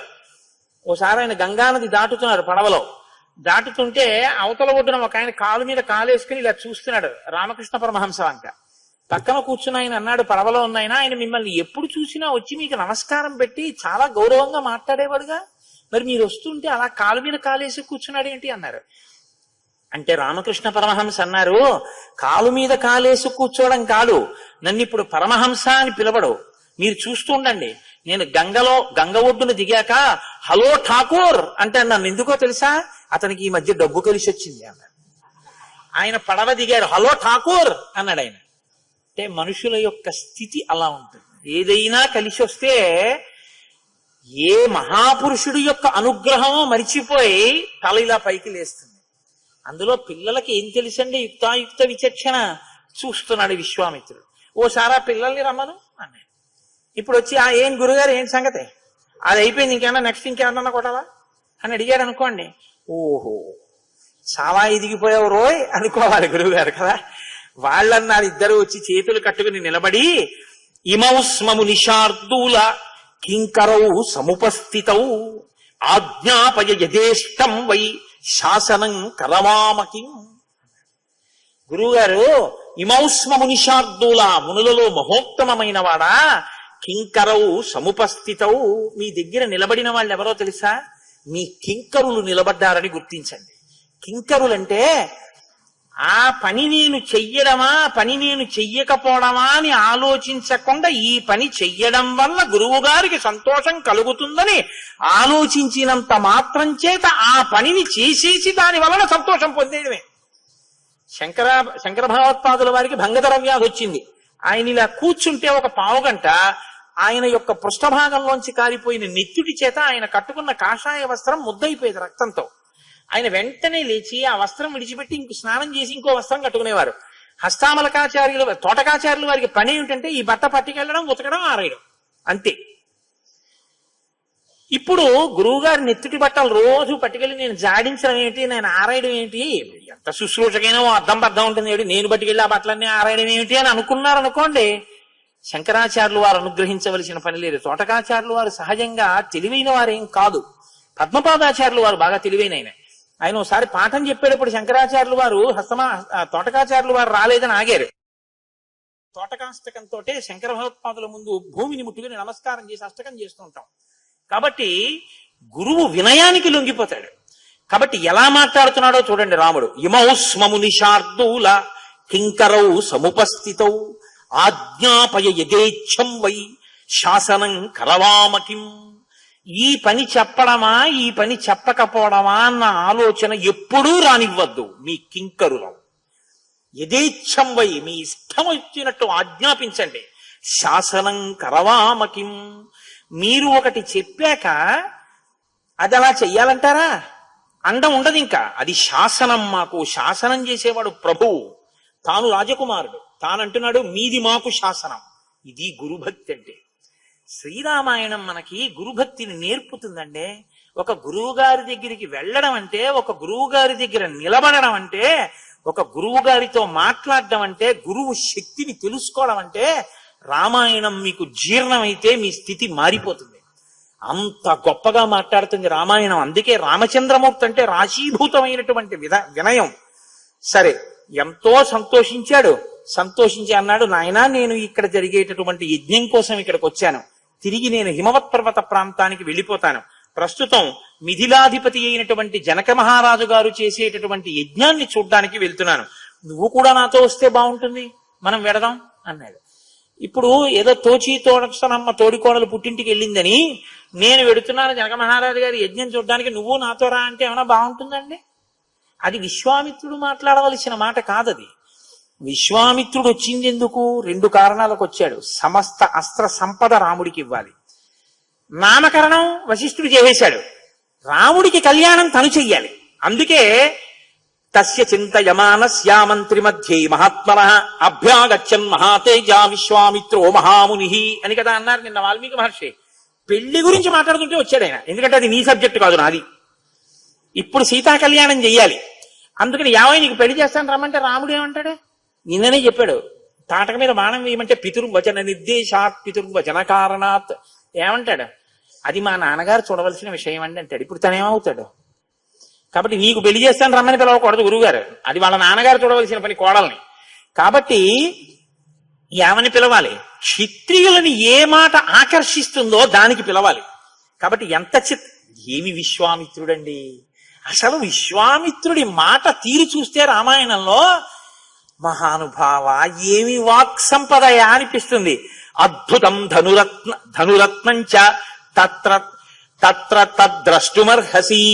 నాయన రామ, మిథిలా నగరంలో జనక మహారాజు గారి యొక్క అంతఃపురంలో శివధనస్సు ఉంది. ఎంత గొప్ప ధనస్సో తెలుసా? దాన్ని రోజు ధూపం వేసి పుష్పాలతో పూజ చేస్తారు. ఆ ధనస్సు అంటే సామాన్యమైంది కాదు, దాన్ని దేవతలు ఇచ్చారు ఒక యజ్ఞంలో. దాన్ని ఎక్కువ పెడదామని చాలా మంది ప్రయత్నం చేశారయ్యా. ఎందుకు ఎక్కువ పెడదాం అనుకున్నారో తను చెప్పలేదండో. ఎందుకో తెలుసా? అది ఎక్కువ పెడితే సీతమ్మని ఇష్టాట జనకుడు అని అనుకోండి, మనకెందుకు లేండి, ఆ గొడవ మా నాన్నగారు చూస్తారంటాడు. అందుకని అది చెప్పలేదు విశ్వామిత్రుడు. ధనస్సు ఎక్కువ పెట్టడం చెప్పాడంతే. చెప్పకపోతే తప్ప? మరి సీతమ్మ గురించి చెప్పకపోవడం తప్పు కదండి. అంటే ఆయనకి అప్పుడు ఆయన ఏమంటాడంటే, బ్రహ్మచారికి నాకెందుకు ఆ విషయం, వాళ్ళ నాన్నగారు చూసుకోవాల్సిన విషయం, నేను ధనస్సు గురించే చెప్పానయ్యా అంటాడు. విశ్వామిత్రుడికి మనం చెప్పలేము, ఆయన ధర్మాత్ముడు.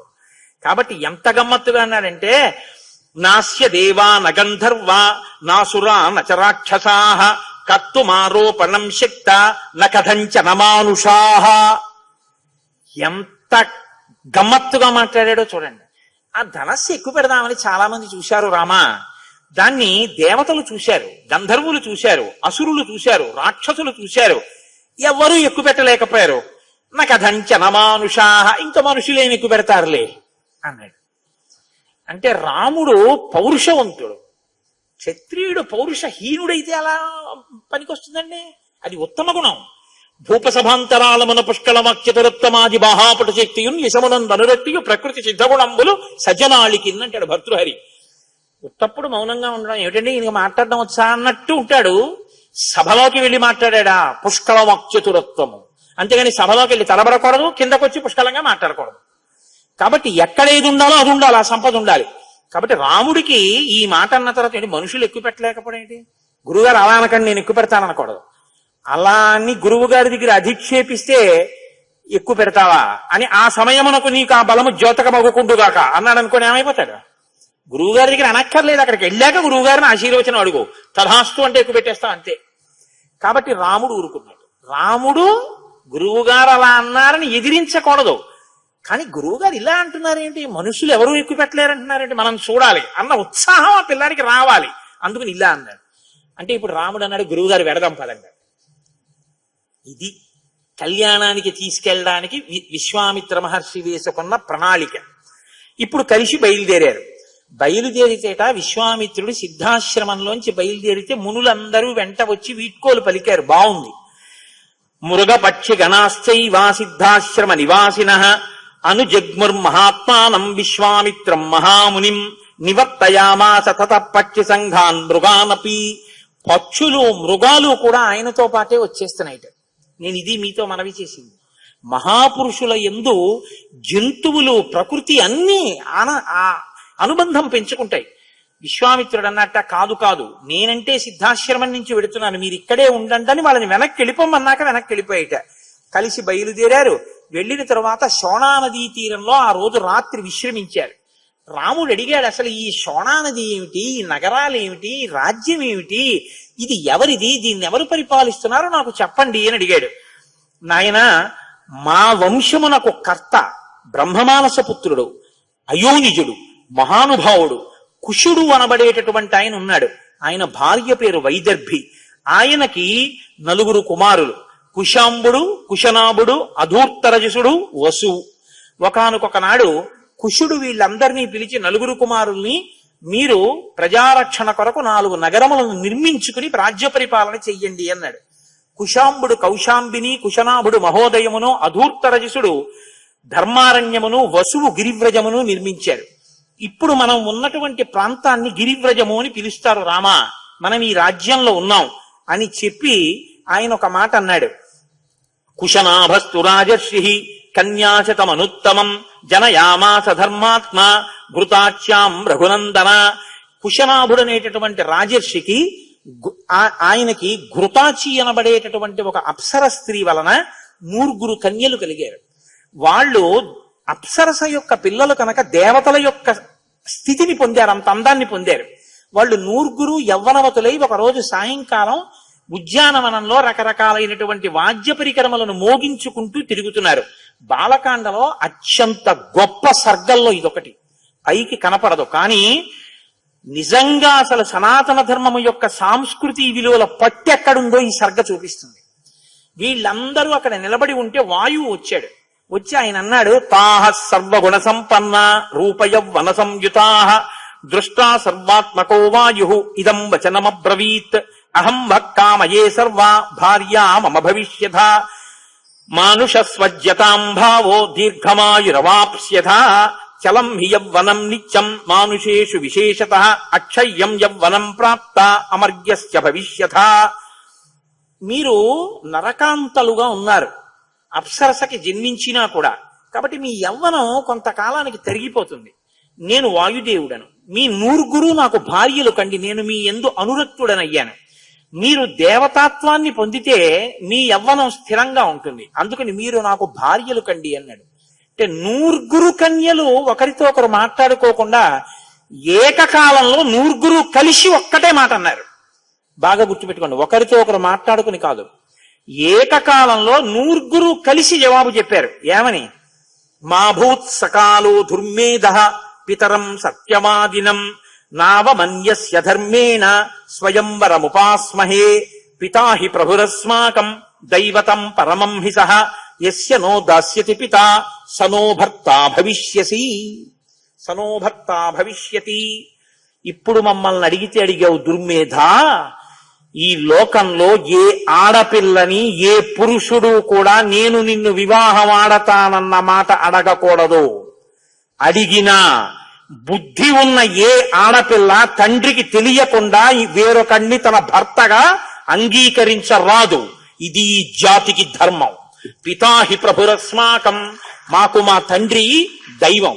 మా తండ్రికి తెలుసు మమ్మల్ని ఎవరికిచ్చి వివాహం చెయ్యాలో, మా జీవితం భద్రంగా ఉండడానికి ఎవరికి కన్యాదానం చెయ్యాలో మా తండ్రికి తెలుసు. దైవతం పరమం హి సహ, మా కన్నులకు కనపడే దైవం మా తండ్రి. యస్యనో దాస్యతి పిత సనో భర్త భవిష్యతి. ఈ దేశంలో ఇప్పుడు కాదు ఎప్పటికీ కూడా ఆడపిల్ల తండ్రి మాట కాదని తనకు తాను స్వతంత్రించి తన భర్తని తాను ఎన్నుకునేటటువంటి దుర్దినము రాకుండుగాక అన్నారు. ఇది జాతి సంస్కృతి మూలం. దీనికి అనుగుణంగానే మనం ఏ రచనలు చేసినా చెయ్యాలి తప్ప ఆడపిల్లల్ని మగపిల్లల్ని బరితెగించేటట్టుగా వాళ్లలో ఉన్నటువంటి యవ్వనోద్రేకాన్ని రెచ్చగొట్టి నీకు 100 రూపాయల టిక్కెట్ కోసం లక్షలు లాభం రావడం కోసం 3 గంటలు మాదక ద్రవ్యం లాంటి సినిమా తీసి డైలాగులు రాసి జాతిని పాడు చేసేటటువంటి నైతికమైన అధికారం నీకు లేదు. అది వాడికి లేకపోయినా అడగవలసిన అవసరం పెద్దలకుంది. మేము రామాయణానికి వారసులం, నీ ఇష్టం వచ్చినట్టు నువ్వు రాయడానికి వీల్లేదని నిలదీసేటటువంటి రోజు వస్తే తప్ప మన బిడ్డల్ని మనం రక్షించుకునే స్థితి మనకి రాదు. మనం ఎందుకు రామాయణానికి వారసులమో, రామాయణం అంటే ఏమిటో మీరు గమనించెదరుగాక. కాబట్టి పితాహి ప్రభురస్మాకం దైవతం పరమం హిసః యస్యనో దాస్యతి పితా సనో భర్త భవిష్యసి. ఈ మాట అంటే కోపం వచ్చింది వాయుదేవుడికి. ఆయన వాళ్ళ యొక్క శరీరములలోకి బాగా ప్రవేశించి వాళ్ళ శరీరములు వంకర్లు తిరిగిపోయేటట్టుగా చేసేస్తే వాళ్ళెవ్వరూ కూడా కదలలేని స్థితిలో వెళ్ళిపోయి అంతఃపురంలో కింద పడిపోయారు. కింద పడిపోయి ఉంటే రాజైనటువంటి కుశనాభుడు తండ్రి వచ్చాడు. వచ్చి ఏమమ్మా మీరందరు ఇలా కింద పడిపోయారు అని అడిగాడు. అడిగితే వాళ్ళన్నారు, నాన్నగారు వాయుదేవుడు మమ్మల్ని భార్యలు కమ్మని అడిగాడు. మేమందరం కలిసి ముక్తకంఠంతో ఒక మాట చెప్పాం, మేము నీకు భార్యలు కావడం అన్నది మా నాన్నగారి అభిష్టం మీద ఆధారపడి ఉంటుంది, ఆయన చెయ్యాలి కన్యాదానం అన్నాం. కోపగించి మమ్మల్ని విరూపల్ని చేశాడు అన్నాడు. అంటే ఆయన అన్నాడు, ఏమమ్మా మీకు తపశ్శక్తి ఉంది కదా, మీరు మరి ఆయన్ని శపించలేదా అని అడిగారు.